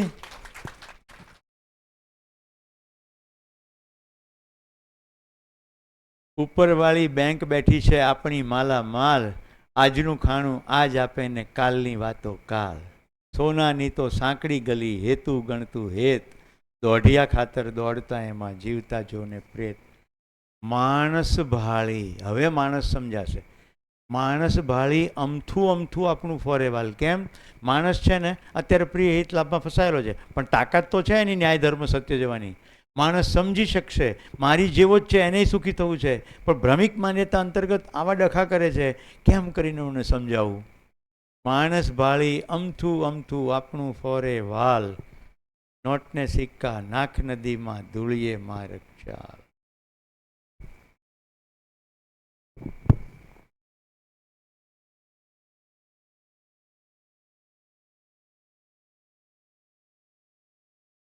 સુખ દુઃખની વાર્તા કહેતા વાથમાં ભીડી વાત. નાનું અમથું ગામડું બેઠું ક્યાં છે આવો લાભ? જે કવિતાઓ મેં તમને પહેલાં કીધી હતી એ બધી કવિતાઓનો મર્મ થાય જે પકડાય છે ને ત્યારે ખ્યાલ આવે છે કે કવિઓ એક ચેતનાની કઈ સ્થિતિએ લખ્યું હશે. આ પથ પર શી મધુર હવા અને ચહેરા ચમકે નવા નવા, રે ચહું ન પાછો ઘેર જવા, હું ડગસાત સુખે ભરવા, અહીં સ્વપ્નમાં અહીં સરવા આવ્યો છું, હું તો બસ ફરવા આવ્યો છું. આ યાત્રા નિરંતર, જાદુ એવો જાય જડી એટલે સમજણ પડી જાય કે ગાઈ શકું બે ચાર કડી શેની સંવાદિતાની. તો ગીત પ્રેમનું આ પૃથ્વીના, પ્રેમ પૂર્ણ મૂલ્ય, કોઈ પારકું નહીં, બધા આપણા.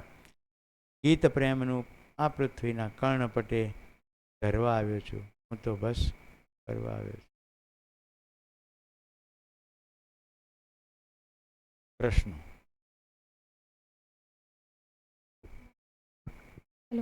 હાજી. મારો પ્રશ્ન એ જ હતો કે આપણે શરીરની જે વાત કરી કે ભૌતિક ક્રિયા અને રાસાયણિક ક્રિયાથી બને છે, તો કદાચ એ જ અસ્તિત્વની ડિઝાઇન છે. કારણ કે અત્યારે જનરલી જેમ આપણે સાંભળીએ છીએ એમ કોઈને બાળક જન્મ લાવવું એ યોગ્ય નથી લાગતું, કારણ કે આટલી બધી પરિસ્થિતિઓને. તો એના માટે જ આ ટેકનોલોજી જે ડેવલપ થઈ છે, ટેસ્ટ ટ્યુબ બેબી કે બીજી બાળકને માનવ શરીર બનાવવાની, જે તો એને શું? ના, જરાય નહીં. કલ્પનાશીલતામાં પોતાને શરીર માન્યું એટલે મારે શરીરમાંથી મજ્યું શરીર નથી આવતું એટલે હું શરીર લાવું. અસ્તિત્વગત શું છે? હું શરીર જો નથી, હું જીવન છું, તો બધા બાળકો મારા જ છે. જે નાના છે બધા મારા છે, જે મારા સમવયસ્ક કે બધા મારા ભાઈ બહેનો છે, જે બધા મોટા છે માતા પિતા સમાન છે. જો હું શરીર નથી, જો હું જીવન છું, તો સંબંધ જીવન વચ્ચે છે કે શરીર વચ્ચે છે? જો તમામ સામાજિક સમસ્યાઓનો ઉકેલ અહીંયા છે. અત્યારે પુરુષ અને સ્ત્રી વચ્ચેની જે ઇશ્યુઝ છે, સમાજના ઇશ્યુ કેવા છે? મેં તમને થોડી વાત કરી હતી, હવે તમને બધી સમજાશે. નાની દીકરી છે જેને સ્ત્રી અને પુરુષ શરીરની ખબર નથી, એને નાનપણથી એવું કહેવામાં આવે કે સારો વર મળે એટલા માટે તું આ વ્રત કર, તો એની માનસિકતામાં કન્ટિન્યુઅસ એ જ છે કે જીવનનું ચરમ લગ્ન છે અને લગ્નમાં સારો વર હોવો જોઈએ, એ જ સફળતા છે. જે યોગ્ય નથી ને એમ તપાસો. હું શું કામ કહું? મેં તો કીધું હું જેવું જોઈએ બોઈએ નહીં કહું. તમને શું લાગે છે? તમારી તાકાત લગાડો. આ બહુ નાનકડો પણ મહત્વનો મુદ્દો છે. ઉપવાસ કરવા, શરીરને તૈયાર કરવું એ જુદી બાબત છે, અને માનસિકતામાં એવું કરવું કે સારો વર, પછી માતા પિતા સતત કે કેટલા પૈસા છે, ગાડી બંગલા છે કે નહીં, ધંધો શું છે. સુરતમાં તો પટેલ કુટુંબમાં એવો ચાલ ચાલ્યો છે કે છોકરી પરણતા પહેલાં એવું કે જમીન છે. હું એવા મા બાપા મને ફરિયાદ કરે ને ત્યારે કહું કે છોકરીઓને પૂછજો ખેતી કરવી છે? ના, ખેતી તો નથી કરવી. માનસિકતામાં શું છે કે જમીન હોય, જાયદાદ હોય તો સુખી થવાશે. શું ભ્રમ છે? પૈસાથી સુખી થઈશું. હવે ખબર પડી ગઈ ને, પૈસાથી તો સુખી ના થવાય ને. પૈસાથી સુવિધા મળે, કમ્ફર્ટ થાય, ક્ષણિક સુખ થાય, પણ જો સંબંધ મીઠા નહીં હોય તો 18 ડિગ્રી ટેમ્પરેચરમાં પરસેવો વળી જશે. એપલ ફોન હશે ને, પણ કોઈ વાત કરવાવાળું નહીં હોય, અથવા જે હશે એની સાથે એવી વાત નહીં કરી શકાય કે જે કરવાનું મન છે. સુવિધાની ઓકાત નથી સુખને સ્પર્શે. સુખ તો સમજણમાં જ છે. આ શિબિરના અંતે તમે બીજું કશું નહીં, ખાલી એક વાક્ય લઈને જાઓ ને તો હું શિબિરને સફળ સમજીશ કે સમજણમાં સુખ રહેલું છે અને શરીરને સાચવવા માટે સુવિધા જોઈએ. મારી પાસે જો પૂરતી છે તો હવે બાકીની ઉર્જા અને સમય સમજવામાં લગાડું. અને મારી સમજણની યાત્રા એકલાની નથી, એટલે સમજવાની પ્રક્રિયામાં બધા સાથે છીએ. તો જેટલી મને સમજણ પડી છે બીજાને પાડું, જેની પાસે વધારે છે એની પાસે જઈને સમજું. ઉપયોગિતા અને પૂરકતા. જો સામાનથી સન્માનની જે કન્સેપ્ટ છે ને એનો છેદ ઉડી જશે. સ્વયંમાં સ્વયં માટેની ઉપયોગિતા એ મારું પોતાનું પહેલાં સન્માન છે. મને આ શરીર મળ્યું, હવે એ શરીરનો હું શું ઉપયોગ કરું છું? મને કલ્પનાશીલતા મળી, એનો હું શું ઉપયોગ કરું છું? મને જે કર્મ સ્વતંત્રતા મળી એનો હું શું ઉપયોગ કરું છું, મારી પાસે જે સાધનો છે એનો હું શું ઉપયોગ કરું છું. આટલા પ્રશ્નો કરો એટલે સ્વયંની સ્વયં માટે ઉપયોગિતા થઈ ગઈ.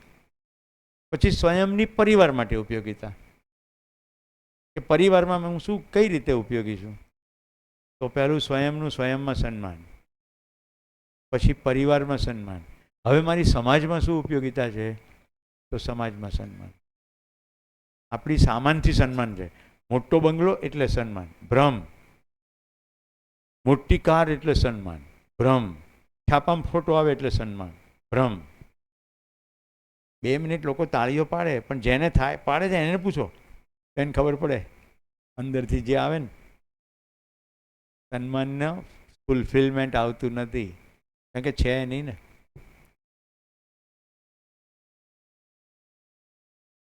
ખાલી સાદી કલ્પના કરો, કોઈ આંધળો માણસ રોડ પર ઊભો છે અને એને તમે રોડ ક્રોસ કરાવો તો સારું લાગશે ખરાબ?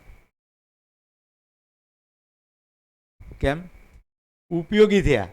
ખાલી કલ્પનામાં સારું લાગવા માંડે છે, ઉપયોગી થયા. તો સમગ્ર અસ્તિત્વની ડિઝાઇન ઉપયોગિતા અને પૂરકતાની છે. ઈશ્વર સંબંધી કોઈ પ્રશ્ન?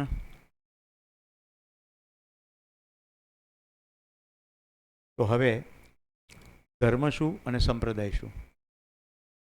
જેને જેનાથી અલગ ના કરી શકાય તે તેનો ધર્મ. તો પદાર્થને નાશ નહીં કરી શકાય, એ ખાલી રૂપાંતરિત થયા કરશે.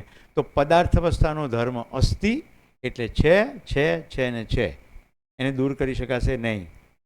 પદાર્થને ખસેડી શકશો, રૂપાંતરિત કરી શકશો, પણ નાશ કરી શકશો નહીં. અસ્તિત્વની ડિઝાઇન ચક્રિયતાની છે, આવર્તનશીલતાની છે. એટલે આવર્તનશીલતાનું કામ કરશો તો અસ્તિત્વ સહજ કરી રહ્યા છે. ક્લિયર? પ્રાણ અવસ્થાનો ધર્મ પુષ્ટિ, એ વધશે જ.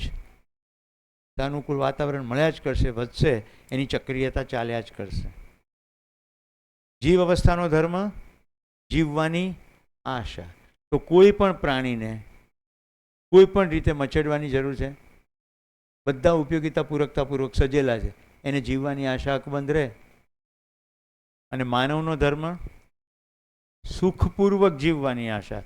તો પ્રત્યેક માણસ સુખી થવા માટે જ જીવે છે.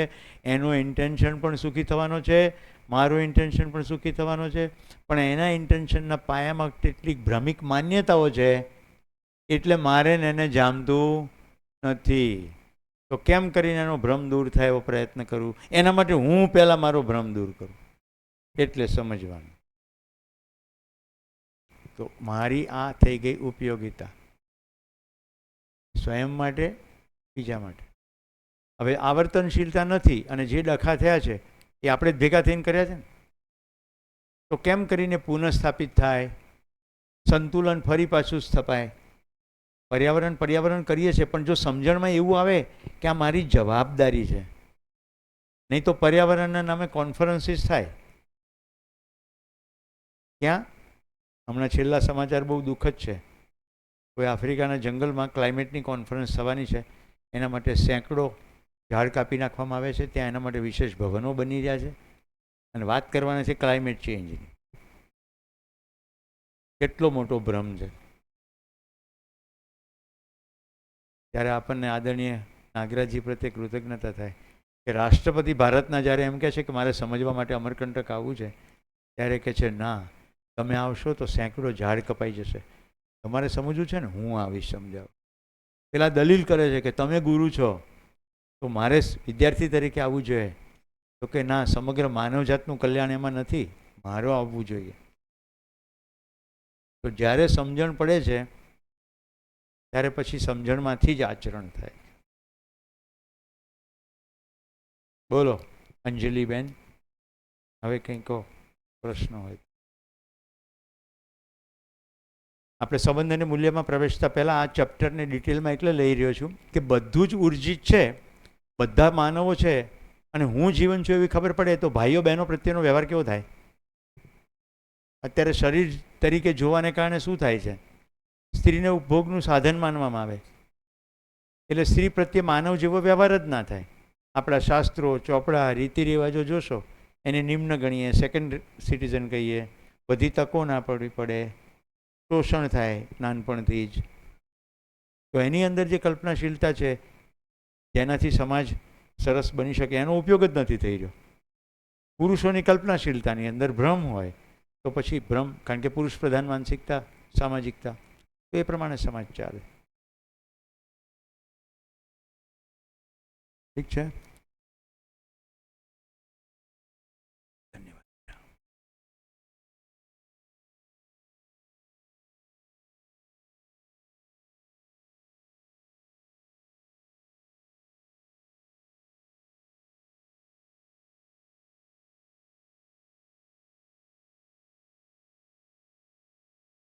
કોઈને કોઈ પ્રશ્નો નથી? યસ, બોલો બેટા. શું? બ્રહ્મ એટલે ફેલાયેલું, ખાલી શબ્દ છે. અલ્લાહ એક જ માત્ર, બીજું કોઈ નહીં, એના જેવું કોઈ નહીં, એટલે અલ્લાહ. આ બધા શબ્દ પ્રયોગો છે. સૂક્ષ્મથી સૂક્ષ્મ એટલે પરમાત્મા. ઐશ્વર્યનો આધાર એટલે ઈશ્વર. જે કંઈ ગતિ જ છે, બધી ગતિશીલતા જેને આધારે છે, જગતનો ઈશ. હવે જો આપણી અત્યાર સુધીની કલ્પના કેવી છે, ઈશ્વર કોઈ વ્યક્તિ છે, કોઈ એક જગ્યાએ બેઠેલો છે અને એ બધાનો ન્યાય કરશે, કોઈ એક દિવસ કરશે અથવા રોજ કરશે, એને કરવા માટે કોઈ વ્યક્તિને નિમેલો છે જે બધો હિસાબ રાખે છે. આવી જ છે ને કલ્પના. એટલે જુદા જુદા સંપ્રદાયોના ઈશ્વર જુદા જુદા છે. એટલું જ નહીં, મર્યા પછી કશેક જવાનું છે, એ જવાની જગ્યાઓ પછી અલગ અલગ છે. જેવી સાંપ્રદાયિક માન્યતા છે તેવા તેવા લોક છે, તેવા તેવા લોકના લોકેશ છે. હા કે ના? અને ત્યાં પહોંચવા માટેની કેટલીક વિધિ વિધાનો છે, એટલે ચિહ્નો છે, મંત્રો, ભજનો, ગીતો છે અને રીતિ રિવાજો છે. એવું છે કે નહીં? જો કોઈને એમ થાય કે એ બધું નકામું છે, ના, મેં પહેલે દિવસે જ કહ્યું હતું, અત્યાર સુધી જે પણ સાંપ્રદાયિકતા કે કહેવાતી ધાર્મિકતા રહી એને કારણે સમાજનું ગઠન થયેલું રહ્યું. લોકો પાપથી ડરીને પણ કેટલાક ક્રિયાઓ કરતા બંધ થયા, એટલે સમાજ રહ્યો. આજે પતિ પત્ની સંબંધને ભારતમાં પવિત્રતા આપવામાં આવી. એવું કહેવામાં આવ્યું કે 4 પુરુષાર્થ, ધર્મ, અર્થ, કામ અને મોક્ષ, આ ચતુર પુરુષાર્થની અંદર પતિ પત્ની સંબંધ અતિ મહત્વનો પવિત્ર સંબંધ ગણવામાં આવ્યો.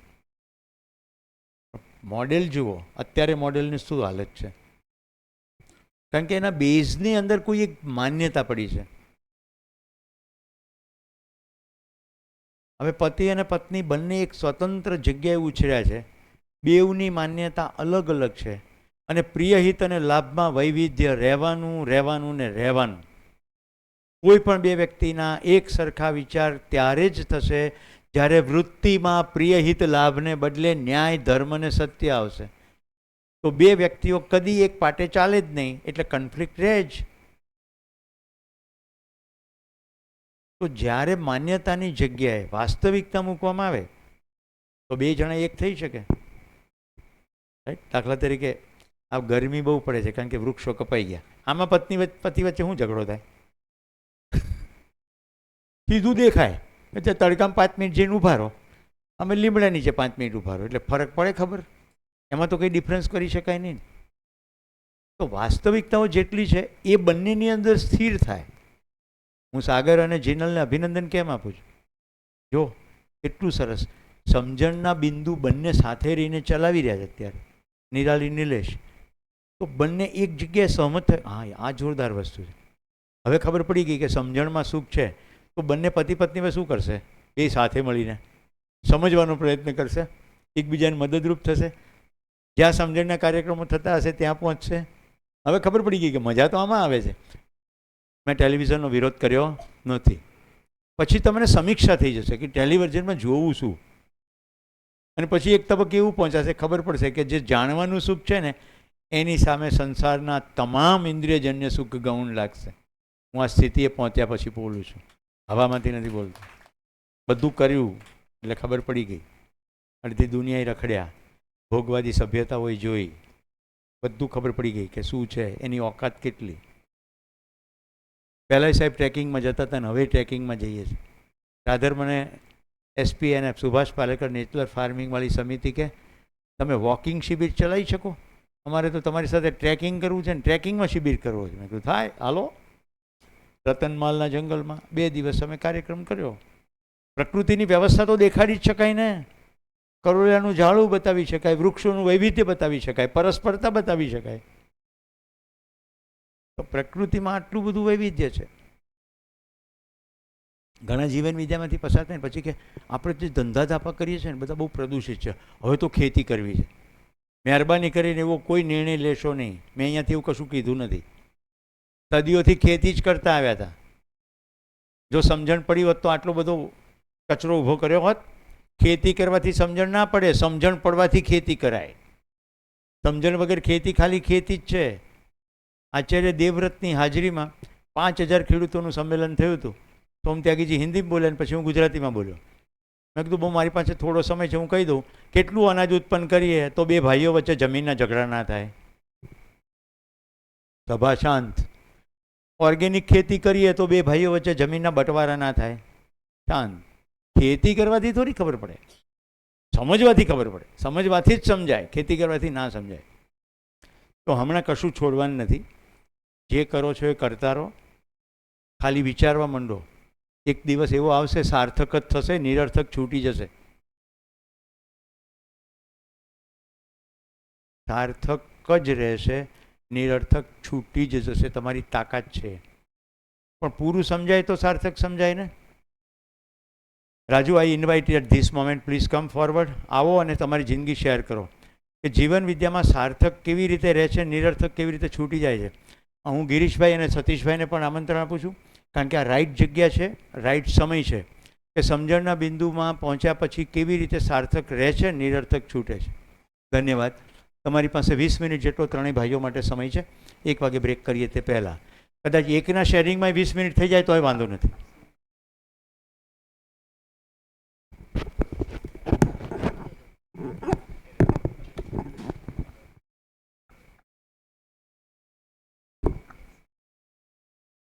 એ અગાઉ મેં તમને શેર કર્યું કે મેં પહેલી શિબિર 2016માં કરી. એ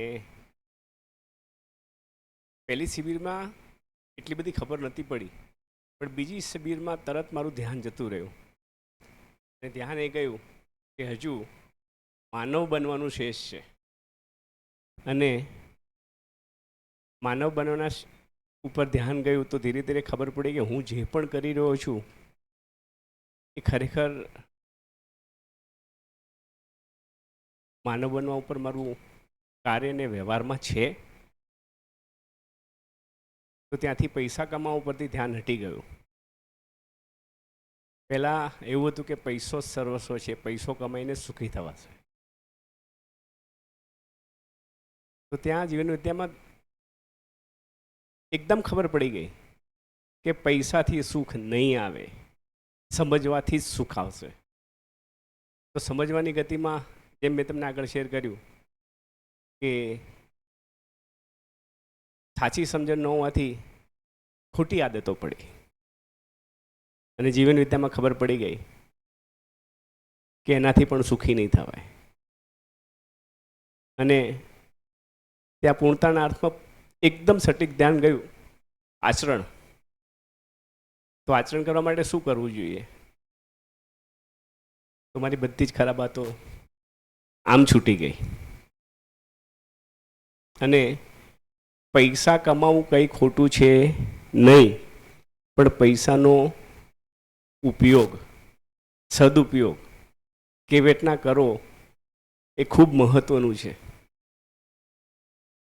પૈસા કમાઈને સુખી થવાતું હોત તો અત્યાર સુધીમાં જેટલા બી પૈસાદાર લોકો છે ને ઘણા બધા સુખી થઈ ગયા હોત. પણ પછી ખબર પડી કે જ્યાં જ્યાં જેની પાસે પૈસાઓ છે ને એ એકે કુટુંબ સુખી નથી. પણ જે લોકો પાસે પૈસા છે ને એનો સદુપયોગ કરી શકે છે સમજણથી, તો સમજણથી સુખ છે એ સટીક ખબર પડી ગઈ. અને અત્યારે હું પણ મેં તમને જેમ કીધું કે અત્યારે પણ હું એક વિદ્યાર્થી છું, તો હજુ પણ શીખી રહ્યો છું, અધ્યયનમાં આગળ વધી રહ્યો છું. અને જ્યાં જ્યાં જીવન વિદ્યા થાય ત્યાં મારો સમય હોય તો ત્યાં જઈને ઊભો રહું છું, લોકોને એનરોલ કરું છું, લોકો આવે. અને અહીંયા સ્પેશિયલી ડીસામાં શિબિર થાય એના પાછળનો મારો ભાવ, મારું વતન, મારો પરિવાર, મારો સમાજ, ત્યાંથી જ હું કંઈક કરી શકીશ. અને એમાં આજે 2023માં મારા પિતાજીનું શરીર શાંત થયું ત્યારે બધા ફરતા ફરતા મને કંઈક ખબર પડી કે અહીંયા કેટલું બધું પ્રદૂષણ છે. પર્ટિક્યુલર હું રોડ ઉપર જોઉં છું, ખેતરોમાં જોઉં છું, તો ખૂબ બધું પ્લાસ્ટિક છે. તો એના વિશે પણ હું ને મારી પત્ની બંને પ્રવાસ કરીએ એટલે વાતચીત કરીએ કે આનું કંઈક થઈ શકે, આનું કંઈક કરી શકીએ. તો મને એવો વિચાર આવ્યો છે, મારી પત્નીને એવો વિચાર આવ્યો છે કે કેમ આપણે ડીસાને પ્લાસ્ટિક મુક્ત ન કરીએ. તો આજે ગાંધીનગરથી પરમભાઈ આવ્યા છે, જે વેસ્ટ મેનેજમેન્ટનું એમને ખૂબ બધું નોલેજ છે, અને એના વિશે આપણે આજે તમારી બધાની 3 વાગે હાજરી રાખો તો આપણે વેસ્ટ મેનેજમેન્ટ પ્લાસ્ટિક ઉપર આપણે શું કરી શકીએ ડીસામાં, પાલનપુરમાં, બનાસકાંઠામાં, એના વિશે આપણે ચર્ચા કરીશું. બીજું મારું ધ્યાન ગયું કે અહીંયા શહેરોમાં લોકો પાસે પૈસો છે એટલે સુખ સગવડમાં લોકો ઘણા બધા રચ્યા પચ્યા છે, પણ અહીંયા આગળ શિક્ષણમાં ગામડાઓમાં બાળકોને જે ખરું શિક્ષણ મળવું જોઈએ એ મળતું નથી. તો હમણાં છેલ્લે મેં અધ્યયન કરતા ત્યારે ગિરીશભાઈએ અને સતીશભાઈએ ખાસ કીધું કે ડીસાને દત્તક લેવું છે. તો ત્યાં મને વિચાર્યો કે ડીસાની આપણે બનાસકાંઠાને દત્તક લેવું છે. તો દત્તક લઈશું કેવી રીતના? તો બનાસકાંઠાના દરેક સ્કૂલમાં દરેક શિક્ષક જો જીવન વિદ્યા કરી જાય અને બનાસકાંઠાના બાળકને આવું શિક્ષણ બાળપણમાં જ પ્રાપ્ત થઈ જાય તો સુખ, સંતોષ, શાંતિ, આનંદ આખા પરિવારમાં આવનાર ભવિષ્યમાં કેટલું સારું નિર્માણ થઈ શકે એના ઉપર મારું ધ્યાન ગયું. તો એના માટે હું પણ તમને આવકારું છું કે દરેક શિક્ષક જીવન વિદ્યા કરે અને બાળકોને ભવિષ્યમાં આવું શિક્ષણ મળે, પરિવારોને શિક્ષણ મળે તો ધીરે ધીરે આ ધરતીને આપણે સ્વસ્થ તો બનાવી શકીશું. તો શરૂઆત તો આપણાથી જ કરવી પડશે, આપણે જ કરવું પડશે. કારણ કે અત્યાર સુધીમાં જેટલા પણ સમાજમાં કાર્યો થયા છે તો એ શું કાર્યો ખરેખર આવા સાચા સુખના અર્થમાં થયા છે?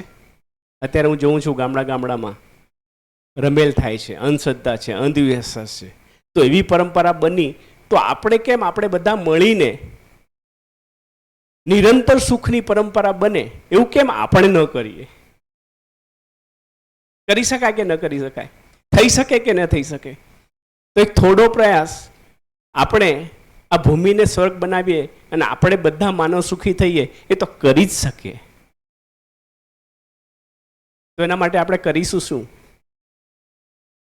તો હું તમને બધાને કહું છું કે જ્યાં જ્યાં જીવન વિદ્યા થતી હોય ત્યાં દરેક શિક્ષક, દરેક સ્કૂલના શિક્ષકો હાજરી આપે. અને ડીસામાં તો ગિરીશભાઈ, સતીશભાઈનું કમિટમેન્ટ તો છે જ કે દર વેકેશનમાં વર્ષમાં 2 શિબિર તો કરીશું જ. અને મારા માટે તો સુરેશભાઈ માટે કૃતજ્ઞતા છે કે એમને મને જિંદગીભર માટેનું કમિટમેન્ટ આપ્યું છે કે હું જ્યાં ઈચ્છું ત્યાં શિબિર માટે હાજર રહેશે, પ્રબોધન કરવા માટે હાજર રહેશે. કેટલી ખુશીની વાત છે. તો આપણે બધા મળીને આ પૃથ્વીને સ્વર્ગ બનાવીએ. ધન્યવાદ.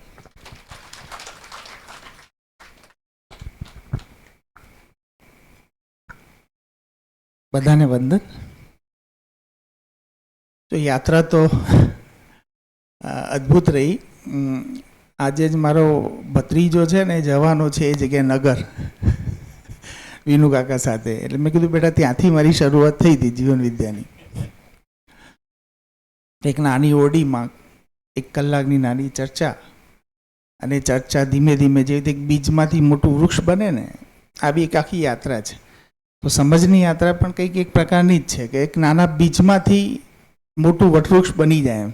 આજે આપણે અહીંયા બધા બેઠા છીએ કારણ એક ઘટના. તો ઘટનાઓ નિરંતર ઘટ્યા કરે છે, પણ દરેક ઘટના કંઈક આપણને શીખવાડવા માંગે છે જો ધ્યાન જાય તો. તો દરેક ઘટનામાં અદ્ભુત સંભાવનાઓ છે. તો મને મારી લાઈફમાં જનરલી બહુ એટલું તો કોઈ પેલું છે નહીં, પણ જ્યાંથી મેં જે રીતે આર્થિક રીતે કહેવાય મેરેજ થઈ ગયા 21 વર્ષ પછી, 21 વર્ષે મેરેજ થયા એટલે લાઈફ તો સરસ જ ચાલતી હતી, ક્યારે એવા ક્રાઇસિસ ફીલ નથી થયા. કારણ ક્રાઇસિસ એક માનસિકતા છે, મને એવું લાગે છે ઘણી વાર મારી પાસે આ નથી એ માનસિકતા છે કદાચ. તો આપણી પાસે એવું ઘણીવાર બિલકુલ એક રોટલો ખાઈને નાની ઝૂંપડીમાં રહીને પણ માણસને ક્રાઇસિસ ફીલ ના થાય, સંભાવના પૂરેપૂરી છે. અને ઘણી વાર ખૂબ હોય તો પણ ક્રાઇસિસ ફીલ થાય. તો એવા ક્રાઇસિસ મને ક્યારે ફીલ નથી થયા એ હું મારી અંદર થોડું જોઈ શકું છું. તો ક્યારે પણ એમ કરતાં કરતાં સ્કૂલ બની, સ્કૂલની અંદર મેં બંને મિત્રો જોડાયા, ક્લાસીસ હતા, એમ કરતાં કરતાં આગળ વધતા વધતા હંમેશા જ્યારે હું એકાંતમાં બેસતો ને ત્યારે એક પ્રશ્ન થતો કે અલ્ટિમેટ કરવાનું શું એમ. બહારવાળાને તો એમ લાગે કે આ લોકો સફળ માણસો છે, કામની પાસે તો આવડી મોટી સ્કૂલ છે, આવું છે, તે છે. પણ અંદર જ્યારે એકલા બેઠા હોય ને ત્યારે એક ગેપ દેખાય. એ ગેપ છે ને એના આન્સર નહોતા. પછી ઘણીવાર ઘણા લોકોને એવા અનુભવ થયા હશે. મેં તો મારી લાઈફમાં 2-3 વખત એવા અનુભવ થયેલા જ છે કે સુસાઇડ કરવાનું મન થાય, સારી જગ્યાએ પહોંચીને પણ મન થાય એમ. જેને લોકો સફળ કહે ને તો આપણા મનમાં એમ થાય કે યાર શું કરવાનું એમ, આ ક્યાં સુધીથી ચલાવીશું. પછી સ્કૂલની અંદર કેવું થાય કે બાળકો સાથે, માણસ સાથે કામ કરવાનું. હવે યંત્ર સાથે કામ કરવું ને બહુ ઇઝી કામ છે, પણ માણસ સાથે કામ કરવું ને નાની નાની ઘટનાઓ ઘટે. એક છોકરાને ધક્કો લાગ્યો હોય, એ પડી જાય એટલે આખા પ્રેસ રિપોર્ટર બધા આવી જાય. પ્રેસ રિપોર્ટર આવીને પછી અલગ અલગ રીતે તમને બ્લેકમેલિંગ શરૂ થાય. બની હોય નાની નાની ઘટના જેમાં આપણે ત્યાં હોઈએ જ નહીં, પણ જવાબદારી પછી એમ થાય કે યાર આપણે આ ખોટો ધંધો છે. મતલબ એને તો પહેલાં તો શિક્ષણને તો ધંધો જ સમજતા હતા. તો એમ થતું હતું કે આ ખોટી જગ્યાએ ફસાઈ ગયા આપણે. માણસો સાથે કામ કરવું મતલબ માણસો સાથે જીવતા ન આવડે એટલે સૌથી અઘરામાં અઘરું કામ. એટલે જ્યાં નાની નાની વસ્તુઓ કંઈ ના હોય ને, નોર્મલ કદાચ કોઈ ટીચરથી કદાચ કોઈ સ્લેપ્ટિંગ થઈ ગયું ને, લાફો લાગી ગયો ને, ધીમો જ માર્યો એમ, તો 10 માણસો ભેગા થઈને આવી જાય. હવે આપણે તો સવારથી સાંજ સુધી એક જ કામ કરવાનું. કોઈ ઘટના ઘટે પછી એને ટાઢી પાડવાની, પછી પાછા 2-4 જગ્યાએ કોઈને કીધું હોય તો ત્યાં ફોન કરીને કહેવાનું કે ભાઈ લે છાપતા નહીં, આ નહીં. પછી આપણે આપણું નેટવર્ક ઊભું કરવાનું, મતલબ એક શક્તિ વધારવાની. સામેવાળા પેરેન્ટ્સ કરતાં આપણી શક્તિ વધારે હોય તો પેરેન્ટ્સ કંટ્રોલમાં રહે. કારણ કે નિયમ જનરલી પછી ધીમે ધીમે જોતા જોતા એટલું ખબર પડી કે આખા દુનિયાના તમામ સંવિધાનોમાં શક્તિ પ્રદર્શન છે. દુનિયાનું કોઈ એવું સંવિધાન નથી કે જ્યાં શક્તિ પ્રદર્શન ના થતું હોય. આજે પાર્ટીઓમાં પણ જોઈ લો તો લિટરલી શક્તિ પ્રદર્શન આખું, મતલબ જે હમણાં વાત થઈ એ પ્રમાણે કે આપણે પશુ પાસેથી જે શીખ્યા એમાં બળને જોયું એટલે પ્રમાણે આપણા અંદર પણ એ પ્રકારની માનસિકતા ઊભી થઈ. તો ઘણી વખત એમ થાય કે આ ખોટી જગ્યાએ ફસાઈ ગયા, આના કરતાં કોઈ બીજો બિઝનેસ કર્યો હતો સારું, કોઈ યંત્ર મતલબ કોઈ જ્યાં લિમિટેડ માણસો સાથે કામ કરવાનું થયું હોય તો સારું હતું એમ, કે ત્યાં કમસે કમ 20-25 જણાથી જ મગજમારી કરવાની. આટલા બધા છોકરા, અત્યારે 3500 છોકરા હોય એટલે 3500 પરિવાર ને પછી પાછા શિક્ષક મિત્રો બી આટલા બધા સાથે કેવી રીતે હેન્ડલ કરવું એમ. અને એક દિવસ અચાનક ધ્યાન ગયું કે આપણે તો એક અદ્ભુત જગ્યાએ છીએ. દુનિયાનું શ્રેષ્ઠમાં શ્રેષ્ઠ કાર્ય આપણી પાસે છે. કારણ કે માનવની કમાણી માનવથી ઓછામાં નથી, ઇન્સાન કી કમાઈ ઇન્સાન સે કમ में નહીં. મતલબ માણસ એક આર્કિટેક્ટ હોય તો બેસ્ટ બુર્જ ખલીફા બનાવી દેશે, બેસ્ટ આર્કિટેક્ટ બનાવી દેશે, પણ એનાથી કોઈ જગતનું કલ્યાણ થવાનું નથી. તો આપણે માનવ કમાઈ શકીએ છીએ. માનવ કમાવા એટલે દુનિયાનું સૌથી ઊંચી કમાણી. આ દાખલા તરીકે પૈસાની વાત થાય છે, આપણે એવું બી નથી કે પૈસા નકામા છે. એ ઘણીવાર એ વસ્તુ પણ પેલી ક્યાં વૈરાગ્યમાં લઈ જાય. વસ્તુઓ નકામી છે. કોઈ નકામી નથી, દરેક વસ્તુની સાર્થકતા છે અને દરેક વસ્તુ કોઈ પર્પઝ સાથે છે. પણ ઘણીવાર પ્રશ્ન એ બી થાય કે પૈસો બનાવ્યો કોને, કુદરતે કે માણસે? માણસે. તો માણસની બનાવેલી બધી વ્યવસ્થાઓમાં જોવા જઈએ તો આ પૈસાએ સમસ્યા ઊભી કરી. પહેલા આવા ચિત્રો પર ધ્યાન નહોતું જતું. પહેલા એમ થયું, પહેલા તો બાર્ટર સિસ્ટમ હતી, એકબીજાનું એટલે મતલબ મારા ત્યાં ઘઉં હોય ને બાજરી હોય તો એકબીજાને હાલતા. પછી માણસ ધરાયો નહીં, કારણ કે એને તો બહુ વધારે જોઈતું હતું. હવે શું વધારે જોઈતું હતું એને ખબર નથી, પણ સુખ માટે જ વધારે જોઈતું હતું. તો એ બાય ડિફોલ્ટ ઇન્સ્ટિક્ટ છે, બાય ડિફોલ્ટ આપણા અંદર એક ઈચ્છા રહેલી છે કે દિલ માગે મોર. એટલે પછી એને શું કર્યું કે એમાંથી કોઈન બનાવી દીધા, પેલા રાણી છાપને એવા. તો કમસે કમ એક કોઠીમાં જે રહી શકે એનાથી વધારે એક થેલીમાં રહેવા લાગ્યું. પછી ધીમે ધીમે એમ થયું કે યાર આટલાથી નહીં મજા આવે, એટલે પછી એને ધીમે ધીમે ધીમે એવી વ્યવસ્થા, અર્થવ્યવસ્થા ઊભી કરી. આજે પૈસાની એક યાત્રા કહું છું કે પૈસો કેવી રીતે જનરેટ થયો, હું જે સમજવા લાગ્યો. તો પછી એને હજી વધારે જોઈએ છે, વધારે જોઈએ છે. એટલે એને શું કર્યું કે ભાઈ આ પત્તી, હવે મતલબ આ 100ની નોટ ને 1000ની નોટ ને, તો એવું બન્યું કે પેલું જે એક થેલીમાં રહેતું હતું એના કરતાં વધારે સંગ્રહ કરી શકે છે. એને એમ છે કે સુખ પૈસાથી મળે. અને આજે બી હું તમને ફ્રેન્કલી કહું છું, સ્કૂલમાં પણ અમે એ જ ભણાવી રહ્યા છીએ કે પૈસાથી સુખ મળે છે. આજે કોલેજો પણ એડવર્ટાઇઝમેન્ટ કરીને એ જ કહે છે કે અમારો છોકરો વર્ષના આટલા LPA આટલા કરોડ પર એનમ કમાય છે અને એનાથી જ એ ચાલે છે. ભલે આપણે ગમે તેટલી જ્ઞાનની વાત કરશું, પણ અલ્ટિમેટ મગજમાં એક જ પ્રિન્ટ એને વારંવાર આપણે રિપીટ કરી છે, વારંવાર પોતાના મગજમાં નાખ કરી છે. શું? પૈસાથી જ બધું મળી જાય, પૈસાથી જ બધું મળી જાય. એટલે પૈસાના કારણે ઘણા સંબંધો તૂટ્યા છે. પણ જે ક્ષણે ખબર પડે કે પૈસો માનવ સર્જિત છે, આ મારું ધ્યાન ગયું એ વાત કરું છું, હું તમને કોઈ લેક્ચર નથી આલી રહ્યો, મારું જ્યાં ધ્યાન ગયું તો પૈસો જરૂરી છે, પૈસો સર્વસ્વ નથી. પૈસો એક વસ્તુનું આદાન પ્રદાન કરી શકશે, સંબંધોનું આદાન પ્રદાન નહીં કરી શકે. સંબંધોના આદાન પ્રદાન માટે ભાવ જરૂરી છે. તો જે પછી એના પછી અત્યારની સ્થિતિ તો એટલી ખરાબ થઈ ગઈ છે, તો પછી તો નંબર આવી ગયા. અત્યારે તો કદાચ મારા ખિસ્સામાં પોકેટ રાખે ખૂબ ટાઈમ થઈ ગયો. આજે નહીં હોય તો હું માનું ને તો 7-8 વર્ષથી મારા પોકેટ જ નથી હોતું મારી પાસે. મારા મિત્રોને બધાને ખબર હશે. ક્યાંક ગયો હોય ને તો કોઈની પાસે લઈને, જો કોઈના પાસે ના હોય ને, હવે તો QR કોડ આવી ગયો ને, તો QR કોડમાં શું પડે છે? ખાલી નંબર જ પડે છે. આપણે તો ફિઝિકલ કરન્સી જોતા જ નથી. ઓકે, એમાં બિટકોઈન આવી ગયો. તો જુઓ, માણસની ભૂખ જે છે ને એ એવી છે કારણ કે એને અલ્ટિમેટ એક સેન્સમાં એવું પકડ્યું છે કે પૈસાથી સુખ છે. એટલે પૈસાને કેવી રીતે વધારે કરી શકાય, હવે એનો એન્ડ ક્યાં છે એ ખબર પડતી નથી.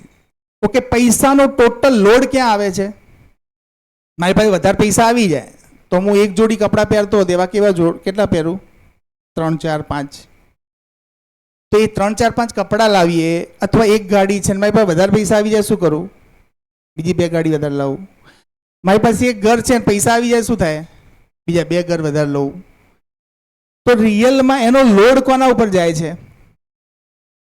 પ્રકૃતિ ઉપર. હવે પ્રકૃતિ તો સીમિત છે, મારી ઈચ્છા અનંત છે. હવે જે અનંત ઈચ્છા છે નિરંતર સુખની છે, એટલે ભરાતી નથી. તો સુખનું સાચું સરનામું ક્યાં છે ને હજી પકડમાં આવી જાય ને, તો આપણે જે શિફ્ટિંગ એ આવે છે કે જે વસ્તુથી સુખ મેળવવા માંગીએ છીએ ત્યાં ખબર પડે છે કે તો સીમિત જ છે. આખી પૃથ્વી આપણા નામે કરશું ને તો મનમાં એમ થશે કે બીજી 2-4 મળી જાય પૃથ્વીઓ તો સારું છે. કારણ કે આપણી જે ભૂખ છે નિરંતર સુખની ડાયરેક્શનમાં છે. તો આ વસ્તુ પર જેમ જેમ ધ્યાન ગયું ત્યારે અત્યારે એટલો અંદરથી આમ આનંદ થાય છે આ કહેતા પણ. અને મેં મારા સ્વયંમાં પણ મારા વિશ્વાસને મેં જોયો છે. અત્યારે સ્વયંના વિશ્વાસને હું જોઈ શકું છું કે જેમ જેમ ખબર પડી કે સુખ એ મારા એકલાની યાત્રા નથી, સુખ તો બધાની ભેગી યાત્રા છે, સર્વ શુભમાં સ્વશુભ છે. આ વસ્તુ જેમ જેમ દેખાય છે, જેમ જેમ ફીલ થાય છે, એમ સ્વીકૃતિનું ડોમેન વધતું જાય છે. સ્વીકૃતિ જેમ જેમ વધતી જાય છે એમ વધુ ને વધુ તૃપ્ત થતા જઈએ છીએ. તો આ સ્વીકૃતિનું જે ડોમેન વધે છે એ જ મને એટલી ખબર પડે છે કે માનવ, દેવ માનવ, દિવ્ય માનવ. દિવ્ય માનવની પાસે જે સ્વીકૃતિનું લેવલ છે, અખંડ બ્રહ્માંડ, સાર્વભૌમ વ્યવસ્થા, સાર્વભૌમ જેટલી પણ પૃથ્વીઓ છે બધા ઉપરની જે વ્યવસ્થા સુધીનું કામ કરવાની જેની ક્ષમતા વધે છે દિવ્ય માનવ છે. તો આખી આ જે યાત્રા છે જોઈએ છે ને ત્યારે, અને ચોક્કસથી એટલું કહું છું, 2.5 વર્ષની યાત્રામાં એટલો કોન્ફિડન્સ તો આવી ગયો છે અને એટલી ખબર તો પડી ગઈ છે કે વી હેવ નો ચોઇસ. આપણે એમ કે આ તો ઠીક છે, વાતો છે, તમે ગમે તેટલા ધમપછાડા કરશો કે 1 જન્મ 2 જન્મ 10 જન્મ 100 જન્મ, છેલ્લે રસ્તો તો ડિફાઇન જ છે, એ જ રસ્તે જવાનું છે. આપણા હાથમાં રસ્તો જ નથી, કારણ કે આપણે અસ્તિત્વની એક ઇકાઈ છીએ. એટલે અસ્તિત્વમાં જેટલું છે એ પ્રમાણે જ આપણી દિશા નક્કી થવાની છે. એટલે અસ્તિત્વ એક ડિઝાઇન કરીને મૂકેલી જ છે. આપણને એમ થાય કે હું માની લઉં તો. હવે વાત આવી કે આ બધું કેમ, તો પછી ફ્રસ્ટ્રેશન કેમ આવે છે, વારંવાર ડગલે પગલે કેમ દુઃખ આવે છે. તો મેં એક વખત વાત ચર્ચા નીકળી હતી ને આજે બી આ શિબિરમાં 5 દિવસમાં મારું એક બહુ જગ્યાએ સટીક ધ્યાન ગયું.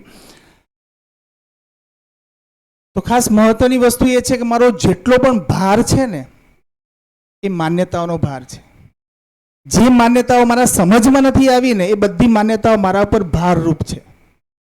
જે માન્યતા સમજમાં આવી ગઈ એ હળવી થઈ ગઈ.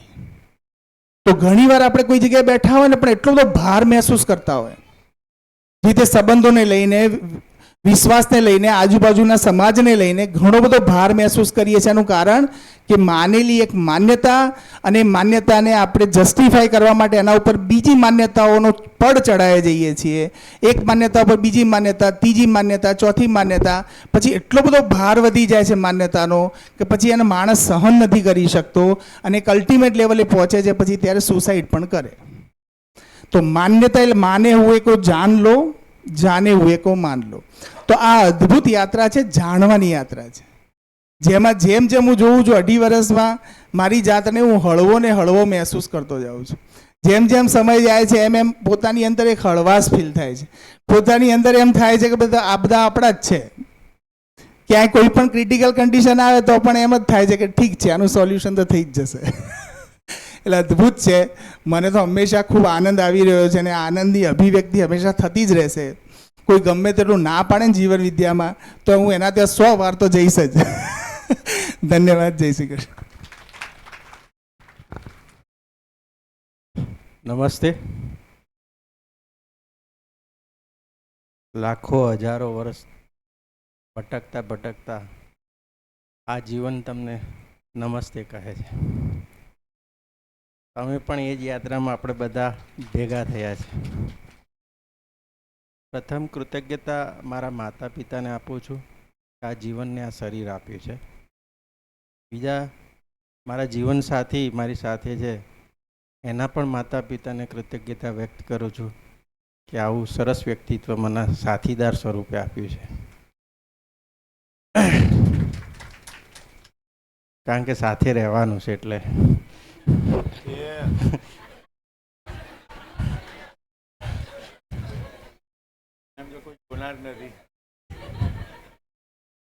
ગંભીર થઈ ગયા હતા એટલે. ખાસ કરીને કૃષ્ણ પ્રેમ જાગ્યો એવા મક્તુપુર ગામને પણ આજે યાદ કરીને કૃતજ્ઞતા વ્યક્ત કરું છું. કારણ કે મારું 3-4 વર્ષનું ભણવાનું ત્યાં થયું ને સ્વાધ્યાય એક પ્રવૃત્તિમાં લાગે અને કૃષ્ણ ભક્તિ લાગી હતી, તો એમને પણ યાદ કરું છું. ને કહ્યું ને કે જેમ ગિરીશભાઈએ કીધું એ જ અમે બધા સાથે જ હતા.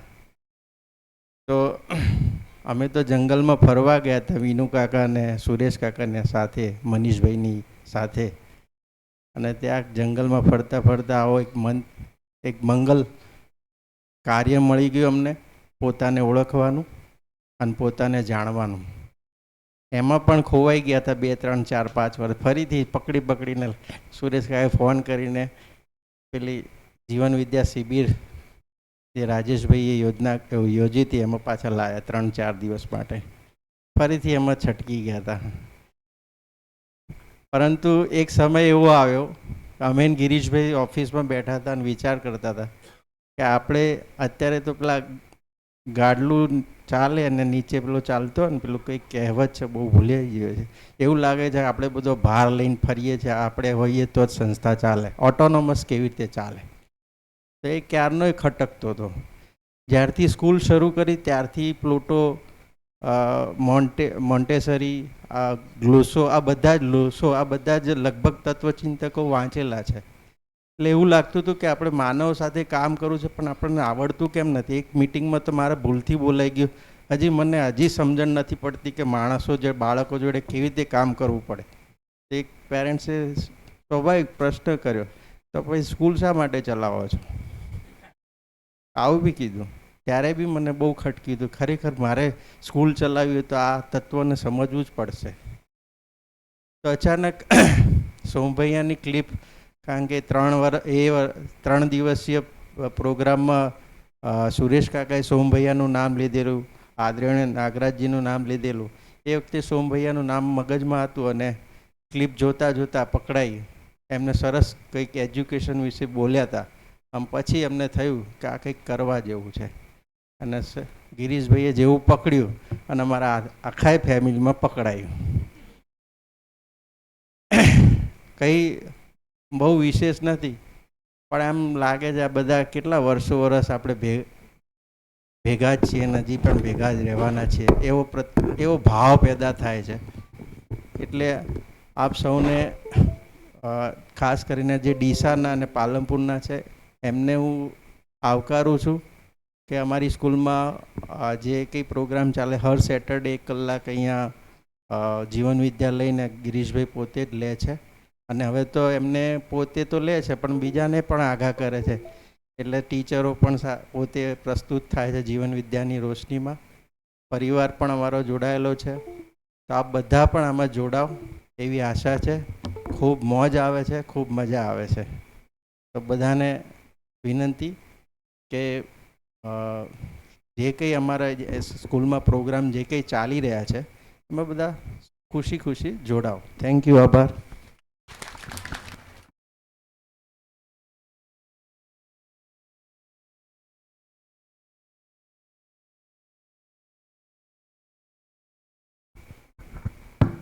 આથી સર્વે વિદ્યાર્થી ભાઈ બહેનોને જણાવવાનું કે